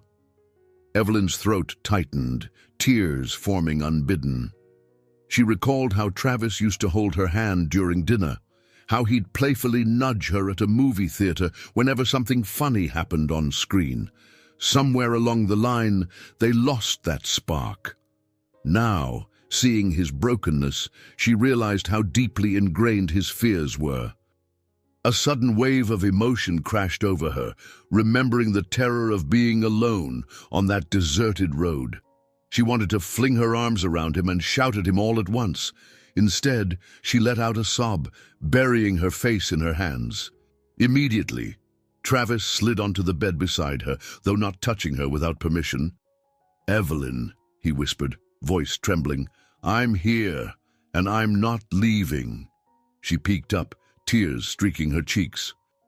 "If we try to fix this, it has to be real change, Travis, not just an apology followed by the same patterns. I can't go through this again, especially with a child involved." He nodded fervently. "We can go to counseling, therapy, whatever it takes. I know I need to address my issues or they'll keep coming back. I don't want that life, for me or for you." Another bout of tears overcame her, and this time she didn't resist when he reached out gently, placing a hand on her shoulder. His grip was tentative, as though afraid she'd recoil, but she found a strange comfort in that hesitant touch, a sign he was no longer charging ahead with bluster. They sat like that for a few minutes, not speaking, just breathing in the closeness. Eventually, Evelyn straightened. "I think I've reached my limit for tonight," she said, wiping her eyes. "We can talk more tomorrow." Travis rose, moving toward the door. "I'll find a place nearby," he murmured. "I won't leave the city without telling you." Evelyn nodded, feeling a surge of relief that he didn't expect her to just forgive and forget immediately. "Good night, Travis." He paused with his hand on the doorknob, glancing back. "Good night, Evelyn. Take care of yourself and our baby." Then he slipped into the hallway, leaving her to stare at the closed door, heart pounding. She released a breath she hadn't realized she'd been holding. This felt like a fragile beginning, as if they were relearning how to speak and move around each other. Yet a tiny spark of hope glowed within her that perhaps, beneath all the hurt, they might find a way forward. The next morning, the Arizona sun bathed the motel courtyard in a gentle warmth. Evelyn, awake early, stepped outside to find Margaret and Henry sharing a quiet cup of coffee on a small patio table near the lobby. She joined them, settling into a plastic chair. "Morning," Margaret greeted with a soft smile. "How are you holding up, dear?" Evelyn sipped at the coffee Margaret offered, finding comfort in its rich aroma. "Exhausted, emotionally," she admitted. "But I talked to Travis last night. We're trying to figure things out." Henry nodded, wise eyes reflecting compassion. "We saw him leave. He looked broken down but determined." Evelyn recounted the conversation, describing Travis's vows of change, her own lingering fears, and how they'd left things for now.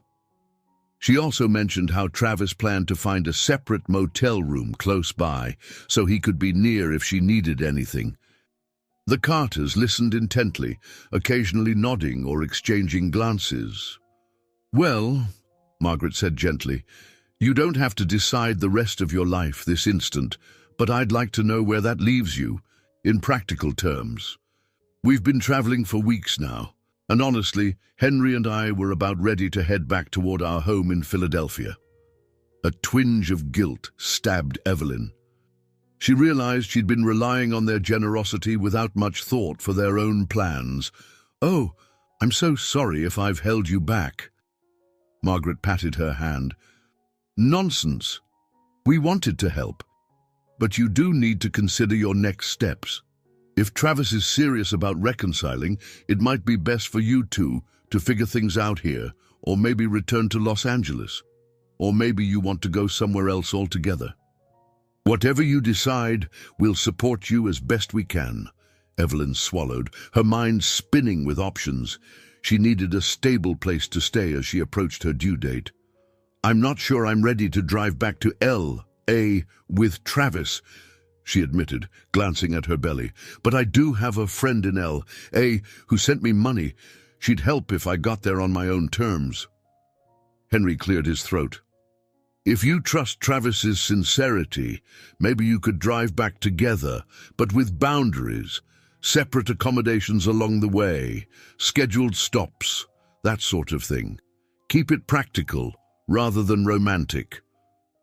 Evelyn gave a half smile at Henry's logic.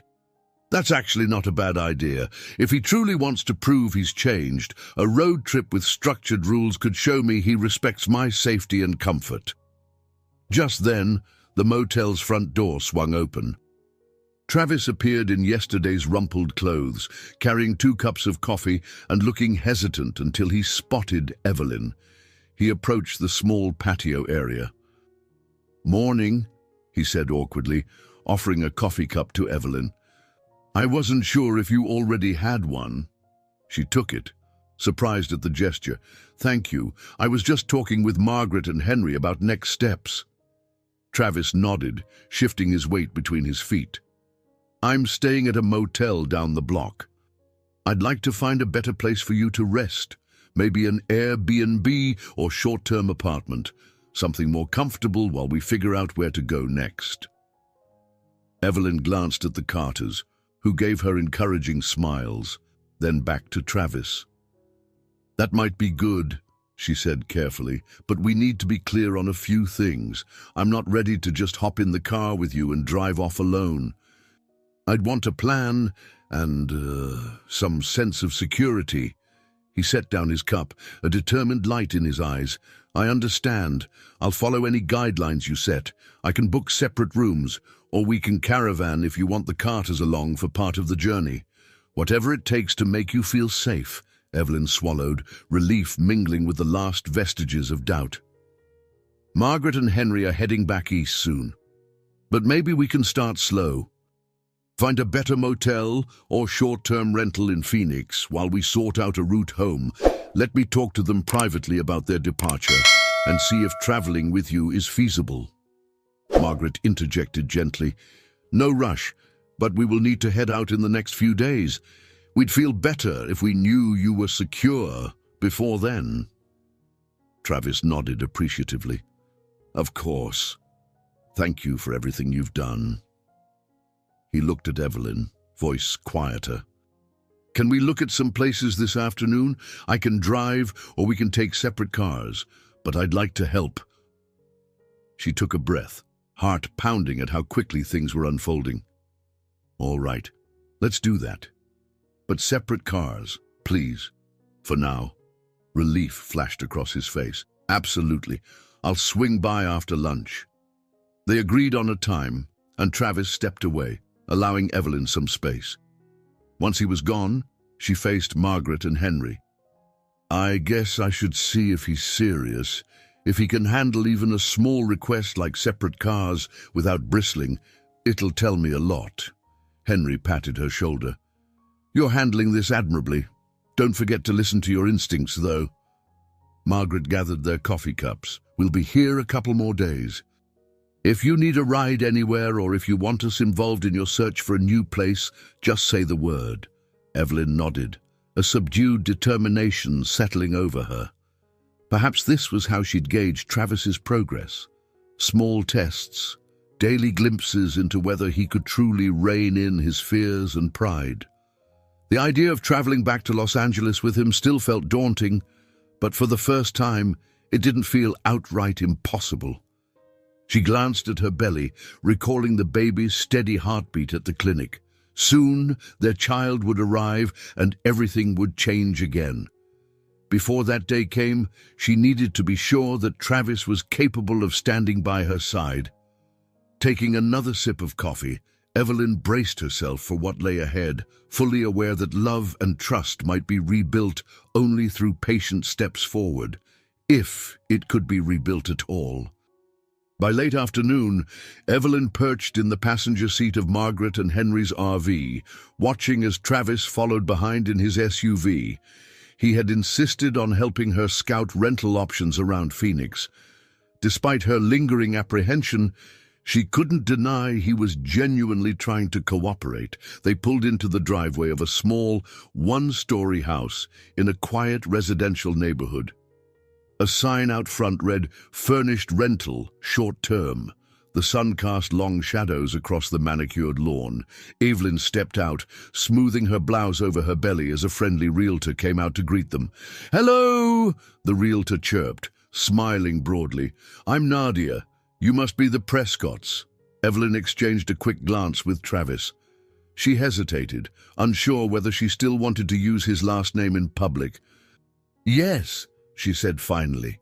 Deciding not to complicate the moment, Nadia led them inside. The place was modest but welcoming. 2 small bedrooms, a cozy living room with a sofa, and a fully equipped kitchen. It wasn't fancy, but it was worlds better than the cramped motel. After a brief tour, Nadia explained the rental terms: a month-to-month lease, utilities included. Evelyn felt a flicker of hope. This could be the peaceful environment she needed to figure out her next move. Margaret and Henry lingered by the door, letting Evelyn and Travis talk quietly. "What do you think?" Travis asked, voice low. "I could cover the rent, and we'd have more space. You'd be safe here until we figure out what comes next." She studied his face. Every time she expected to see a flash of impatience or control, he surprised her by looking genuinely concerned. "It's nice," she admitted. "I could see myself staying here a while, but you and I aren't ready to live together yet." Travis nodded quickly.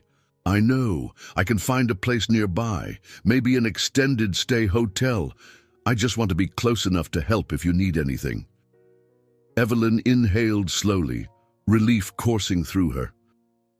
"That would work. And if you're serious about change, you'll respect my space." He swallowed, then offered a hint of a smile. "I will." They concluded the tour, and Evelyn agreed to a 1-month lease, with the option to extend if needed. Nadia had the paperwork ready, and within an hour, Evelyn found herself signing pages of documents, Travis quietly handing over the deposit. Margaret looked on, her expression relieved. After the final signature, Nadia handed Evelyn the keys. "Congratulations. I'll just need a quick call from you later to set up a move-in date. It can be as early as tomorrow morning, if that works." Evelyn cradled the keys in her hand, marveling at how quickly her circumstances had shifted yet again. With a place to stay, she could see a path forward, slow but tangible. Travis escorted her back to the RV, where Margaret and Henry waited. "So," Henry ventured, "how do you feel about this next step?" "It's," Evelyn began, searching for the right word, "promising, scary but promising." Travis hovered nearby, careful not to crowd her. "I can help you move your things tomorrow, rent some basic groceries and supplies. Then I'll stay out of your hair unless you call." Margaret gave Evelyn a discreet thumbs up, impressed by Travis's uncharacteristic humility. Evelyn managed a small smile. "I appreciate that." "Let's do it."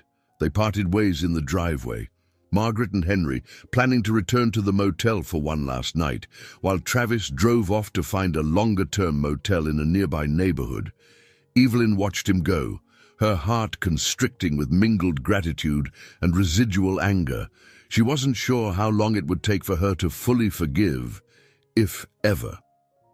But his willingness to respect boundaries was the first tangible proof he might be changing. Once in the RV, Margaret turned to her. "You did well today. You set limits, and he followed them." Evelyn gripped the keys tightly. "He did. Let's hope he keeps it up." The drive back to the motel was quieter than usual. Henry navigated through Phoenix's dusk-lit streets, the sky awash with lavender and orange hues.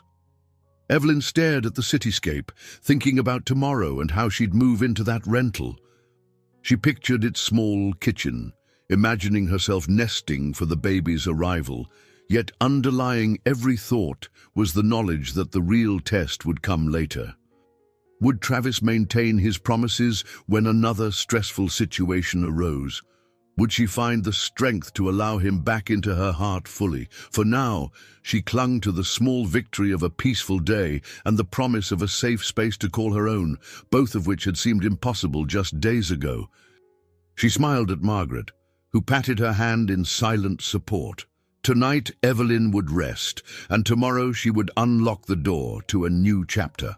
A place where she might discover if rebuilding trust was truly within reach, or if the fractures in her marriage ran too deep to mend. Sunlight poured through the sheer curtains of Evelyn's new rental house, illuminating a cozy living room, still half empty of furniture. She sat cross-legged on the sofa, flipping through a baby name book borrowed from the local library. The gentle hum of the air conditioner provided a soothing backdrop, yet a subtle undercurrent of anticipation coursed through her. She had spent her first night in this place alone. Well, not entirely alone, she thought, pressing a hand to her 8-month belly. A tap on the front door made her heart jump. Rising carefully, she moved to let in Margaret, who arrived balancing grocery bags. "Hope you don't mind," Margaret said, smiling. "I thought you could use a few essentials. Eggs, bread, fresh fruit, nothing fancy, but enough to get by." Evelyn exhaled with relief. "Thank you. You read my mind. I've been so busy settling in, I forgot to pick up anything substantial." She gestured around the room at the cardboard boxes and a couple of borrowed chairs. "It's not much, but it's starting to feel like mine." Margaret set the groceries on the modest kitchen counter. "Henry's out in the RV, checking on our route back east. We'll be leaving early tomorrow." Evelyn's chest tightened at the thought of losing the two people who had been her lifeline these past days. "I can't imagine navigating all this without you," she admitted softly. "You rescued me in a way I never expected." Margaret patted Evelyn's arm affectionately. "We didn't do much, dear. You had the strength all along. We were just here to remind you of it. I'm confident you'll be fine, and we're just a phone call away." Evelyn nodded, forcing a smile. "I know. Still, I'll miss you both." As they unpacked groceries, a car door slammed outside. Evelyn glanced through the window to see Travis stepping out of his SUV, a paper bag in hand. Her heart gave a small flutter. He had respected her boundaries for the last 2 days, coming over only when invited to help with tasks like setting up the new TV or assembling nursery furniture. She noticed he looked more rested. He wore a simple polo shirt and jeans, an outfit that made him seem less corporate and more grounded. He approached the open front door tentatively. "Morning," he said, offering a polite nod to Margaret before turning to Evelyn. "I brought some fresh pastries from that bakery you liked, and extra bottles of water. I remember the doctor said you need to stay hydrated." Her guarded gratitude mixed with a hint of warmth. "Thank you," she said, taking the bag. The smell of warm bread drifted through the living room, momentarily chasing away heavier thoughts. "I appreciate it." Margaret excused herself, promising to return later. Once she was gone, the house felt quieter. Evelyn led Travis to the kitchen. "I was about to make coffee," she offered. He smiled hesitantly. "Sure." As she prepared the coffee maker, Travis glanced around at the boxes and half-furnished space. "I can help unpack if you want, or maybe run some errands." Evelyn poured water into the machine. "Let's just start with coffee and see how the day goes," she replied, her tone neutral but not unkind. He nodded, leaning against the counter. "How did you sleep last night?" He was trying to be gentle, she realized, effortful in a way that reminded her of when they first started dating. "Better than I expected," she said. "I still wake up from time to time, thinking about everything. But the house is quiet, and that helps." A flicker of remorse crossed his face. "I know it might take a while for you to feel safe around me again. I'm ready for that journey, no matter how long." She sighed, turning to face him. "Travis, it's not just about feeling safe physically, it's about emotional safety too. I need to know you won't shut me out or blow up at me when life gets stressful." He took a moment, his gaze dropping to the floor. I understand. I'm working with a counselor. Online sessions for now until I can find someone local. Maybe we could do couples counseling eventually, when you're ready. Evelyn's eyes widened slightly. It was the first she'd heard of this concrete step. You already started, he nodded. I realized after everything that I needed professional help for my issues, my fear of failure, my tendency to prioritize work above all else. I'm tackling it head on. Emotions welled inside her, relief, lingering hurt, tentative admiration. She turned off the coffee maker as it finished dripping, then poured 2 cups. Handing him one, she carefully looked into his eyes. That's good. It helps to know you're serious. They sat at the small kitchen table, sipping coffee in a contemplative silence. For once, there was no rush, no frantic need to prove or demand anything. Evelyn appreciated the unhurried moment, a gentle calm she'd missed in their relationship for a long time. After a few minutes, Travis asked, "You mentioned you need to pick up some baby items. Maybe I can help. I saw a children's store nearby." She weighed the offer. "That would be nice," she said eventually, "but I want to invite Margaret and Henry, too, so they can see I'm in good hands before they leave tomorrow. They deserve that peace of mind." Travis nodded, a determined set to his jaw. "Anything that makes you comfortable, Evelyn." His sincerity left her feeling an unexpected warmth. For now, she decided to let herself appreciate the small steps forward, like sharing a cup of coffee without their usual friction. Tomorrow still held uncertainty, but at least this morning felt like a fragile, hopeful beginning.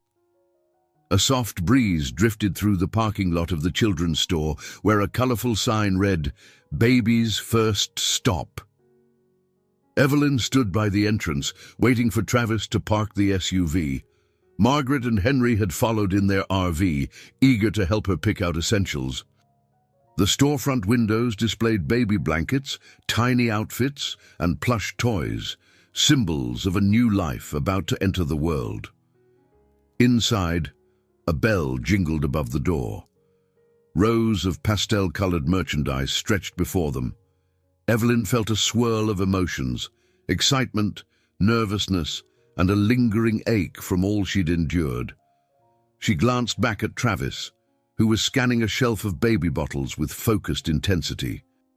Margaret sidled up, placing a reassuring hand on Evelyn's shoulder. "You doing okay? I know these places can feel overwhelming." Evelyn nodded, exhaling a shaky laugh. "It's a lot to take in. I used to imagine coming here with Travis, picking out things for our baby, but never pictured it would be under these circumstances." Travis overheard and moved closer. "We can make new memories," he said quietly. Starting today, Henry grabbed a shopping cart and they began browsing. Margaret pointed out soft onesies, while Henry examined strollers, testing wheels and handles with a seriousness that made Evelyn chuckle. "I'd say he's having fun," she whispered to Margaret. Nearby, Travis studied diaper bags, carefully reading labels about functionality and durability. Now and then, he'd glance at Evelyn, seeking her opinion. She offered hesitant smiles, trying to let him in without ignoring her own reservations. Each small interaction was another chance for him to prove his respect. After nearly an hour, they reached the checkout with a cart full of supplies. Newborn diapers, gentle baby shampoo, a cozy blanket adorned with tiny stars, and even a few maternity items for Evelyn's comfort. Travis took out his wallet, and she didn't protest this time. Perhaps allowing him to provide was a sign she was opening a crack in the armor around her heart. Henry stepped outside to catch some air, while Margaret accompanied Evelyn to the store's small seating area near the exit. Travis followed, cradling the bags. "I can load these into the SUV," he offered, glancing between them. Evelyn nodded, handing him the keys. "Thanks." Once he was out of earshot, Margaret turned to Evelyn with a gentle smile. You know, dear, this is the first time I've seen you two interact without tension. Evelyn exhaled, pressing a hand to her belly. It's been surprisingly calm. He's trying so hard. Margaret sat beside her. Remember that it takes more than a few days of effort to heal. It's a daily choice, both for him and for you. If you decide to rebuild this marriage, there will be hurdles, but every step like this helps. Warmth flooded Evelyn's chest. She leaned her head against Margaret's shoulder. Thank you. You and Henry have given me more support than I ever thought possible. Margaret patted her hand. We'll always be rooting for you, wherever we are. A moment later, Travis reappeared, keys in hand. Everything's packed. Are you ready to go? He asked, his voice respectful, not rushed. Evelyn stood carefully. Yes, let's head back to the house. I promised these two they could take a quick look around before they leave town tomorrow. They returned to Evelyn's new rental, where Henry parked the RV along the curb. Travis carried in the shopping bags, placing them gently on the kitchen table. Margaret and Henry did a final check, admiring the simple but cozy rooms, the half-built crib in the spare bedroom, and the neat stack of baby items in the corner. Eventually, Margaret cleared her throat, her eyes shining with emotion. Well, we should probably start our drive soon. It's a long way back to Philadelphia. Evelyn's heart twisted. She wrapped Margaret in a tender hug. I can't thank you enough. Her voice shook with gratitude. You saved me, literally. Margaret brushed back tears. Take care of yourself, okay? Henry stepped in for a firm handshake with Travis, then folded Evelyn into a warm embrace. Keep us posted on the baby, he said, voice thick with emotion. You've got our number, any time, day or night. Outside, under the Arizona sun, they waved goodbye as the RV rumbled off. For a moment, Evelyn stood on the front porch, hand raised until the vehicle vanished around the corner. She felt Travis's presence behind her, quiet and steady. He spoke softly, They're wonderful people. I can see why you trust them so much.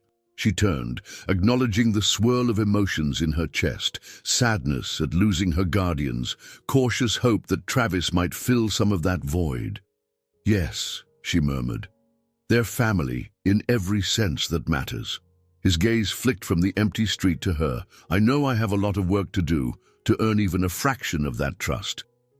But I promise, I won't stop trying. She studied the lines of worry and determination etched on his face. Then let's keep going, she said, step by step. As they went back inside, Evelyn felt both a pang of loss and a glimmer of possibility.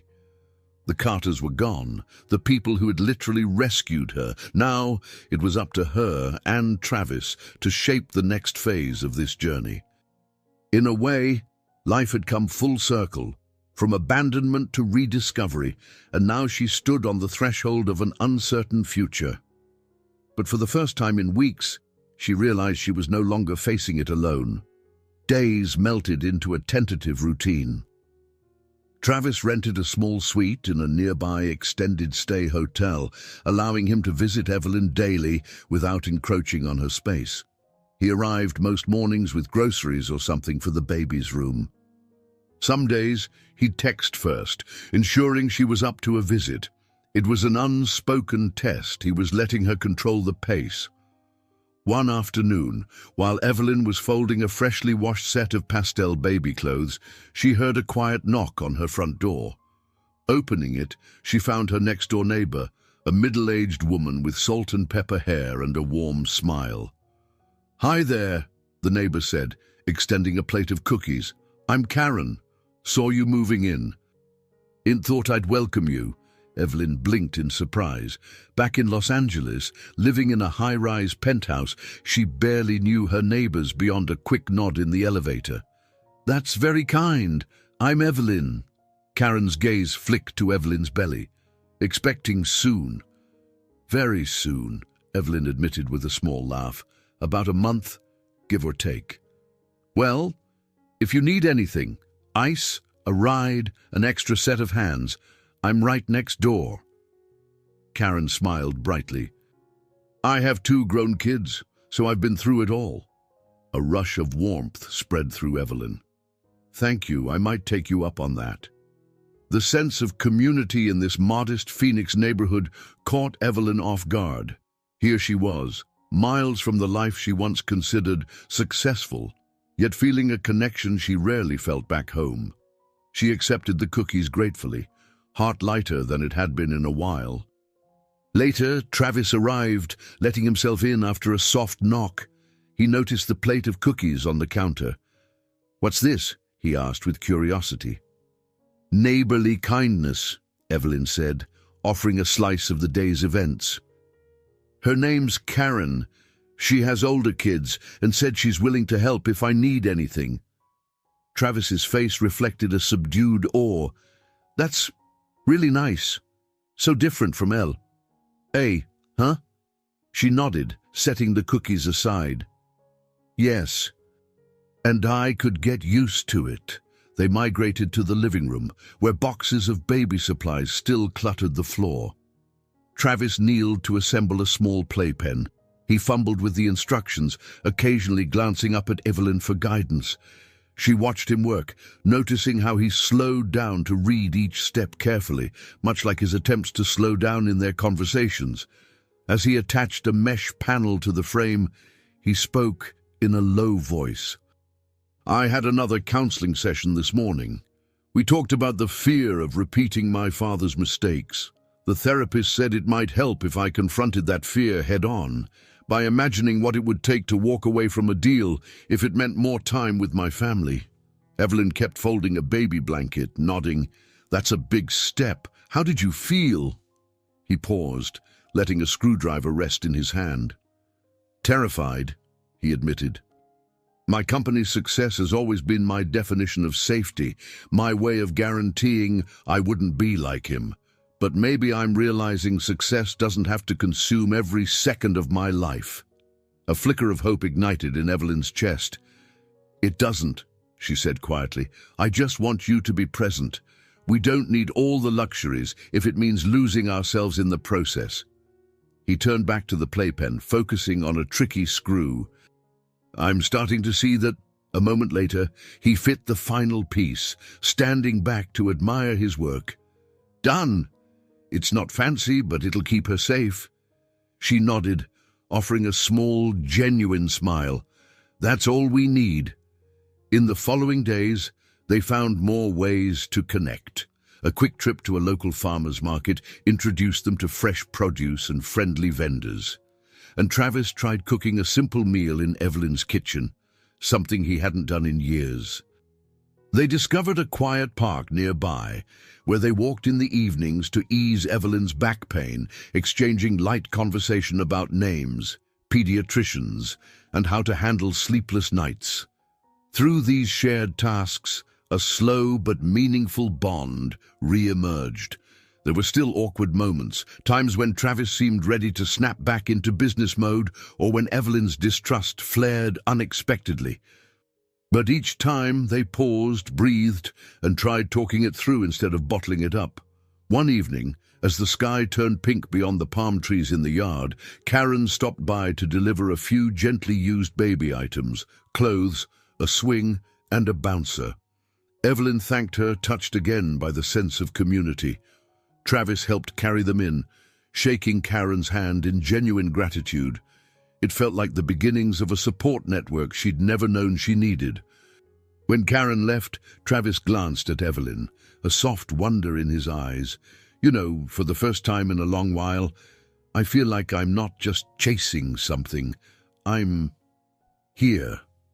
Her heart fluttered at his sincerity, though she still guarded it, mindful of the past. "I'm glad," she replied, allowing a gentle warmth to creep into her tone. They stood in the living room, surrounded by baby items, the scent of fresh laundry, and the hush of an Arizona evening. Outside, a car door slammed, and somewhere down the street, a child's laughter echoed. In this new community, in this simple rental house, Evelyn sensed the possibility of genuine healing, a slow, cautious rebuilding of trust that day by day might lead them toward the family life she'd once believed they could have. Night settled gently over the Phoenix neighborhood. Through the front window, Evelyn could see porch lights flickering on along the street, illuminating cacti and gravel yards. She sat on her sofa, legs propped up on cushions, the baby feeling heavier each day. Travis was in the kitchen cleaning up after dinner, his attempt at a chicken stir-fry that had turned out surprisingly good. She closed her eyes for a moment, reflecting on how much had changed in just a couple of weeks. Gone was the frantic storm of anger, betrayal, and desperation that once dominated her days. In its place lived an atmosphere of delicate peace, like a wound that had begun to heal, tender but no longer raw. Across the room, Travis dried his hands on a towel and approached. "Need anything?" he asked gently. "Water? A snack? Another pillow?" She opened her eyes, a small smile forming. "I'm okay for now." "My ankles might disagree, though." He offered a sympathetic chuckle, setting the towel aside. "Let's see if propping them up helps." He hurried off, returning with an extra cushion. Carefully, he lifted her feet and adjusted the pillows beneath them. The gesture was so different from his old, perpetually distracted self that she felt a lump rise in her throat. They settled into a companionable silence, listening to the soft chirp of crickets outside. Then Travis cleared his throat. "I've been thinking about what the future looks like. For us, I know we're taking it slow, but we're also so close to the baby's arrival." She nodded, gazing down at her belly. The baby had been particularly active tonight, shifting and pressing with little feet. "I think about that too. Sometimes I imagine going back to L.A. Other times I wonder if we should stay here a bit longer, because I found a sort of comfort in this neighborhood." Travis leaned forward, resting his elbows on his knees. "If you asked me a month ago, I'd have insisted we return to LL.A. for the company's sake. But the truth is, seeing how neighbors actually care here, how you're calmer, I don't want to uproot you before you're ready." A sense of gratitude washed over her. "Thank you for saying that." He took a slow breath. "Don't get me wrong, there's still a lot waiting for me in L.A., but I've pulled back on my roles, delegated more, and it hasn't fallen apart yet." A tentative smile crossed his face, as though he surprised even himself. "Maybe I needed to see that my worth isn't tied to working 24/7. Relief and a touch of affection welled up inside her. "I'm glad you realize that. You're more than your job, Travis." He looked down, a flicker of vulnerability in his eyes. "This counselor I've been talking to suggested I try to rebuild what I tore down, not just with you, but in myself. She gave me strategies to handle anxiety and that panicked feeling of needing to be perfect." He paused. "I don't feel fixed, but I do feel like I'm on a path." Evelyn studied him, recalling the man she married 5 years ago, driven, yes, but also tender and full of dreams of having a loving family. Back then, their shared ambition felt exciting. Over time, it twisted into something that nearly destroyed them. Yet here he was, humbly trying, and she could see genuine determination in his eyes. "Travis," she said softly, "I'm proud of you for taking those steps." "It can't be easy." He swallowed hard, reaching for her hand. She let him take it, noticing how his touch now conveyed gentleness rather than urgency. "It's not easy," he admitted, voice thick with emotion. "But every day I wake up, I remember that the person I hurt most was the person I vowed to protect. That realization keeps me going." They sat quietly for a moment, fingers entwined, no words needed. Eventually, Evelyn shifted, a wave of pressure and discomfort passing through her. She winced. "Ow," that was a strong one. Travis's face tensed with concern. "Contraction." Evelyn exhaled, waiting for the sensation to subside. Not sure. Might be Braxton Hicks again, but it's definitely stronger than usual. He stood, all anxious energy. Do you want to call the doctor? Hospital? She shook her head slowly, though her heart pounded. Let's wait a bit.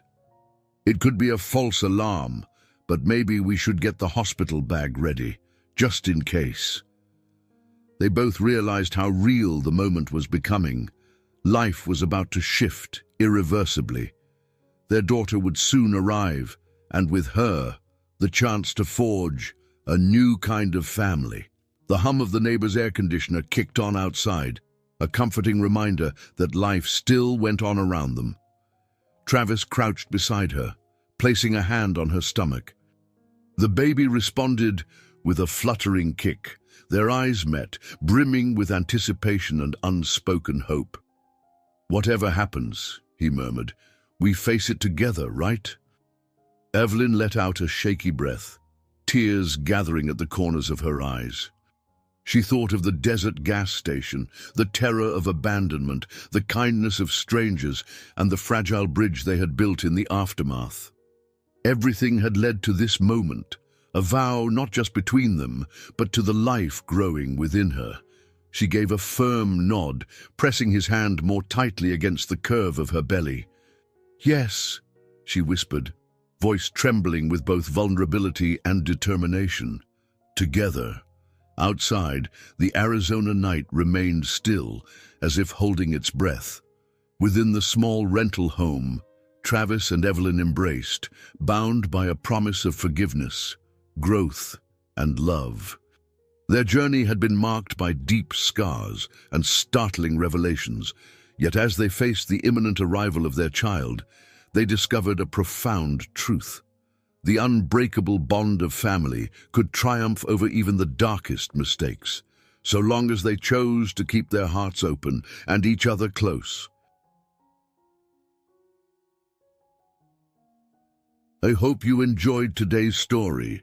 Subscribe to the channel so you don't miss more stories like this. Leave a like and comment below what you thought of the story. See you in the next video.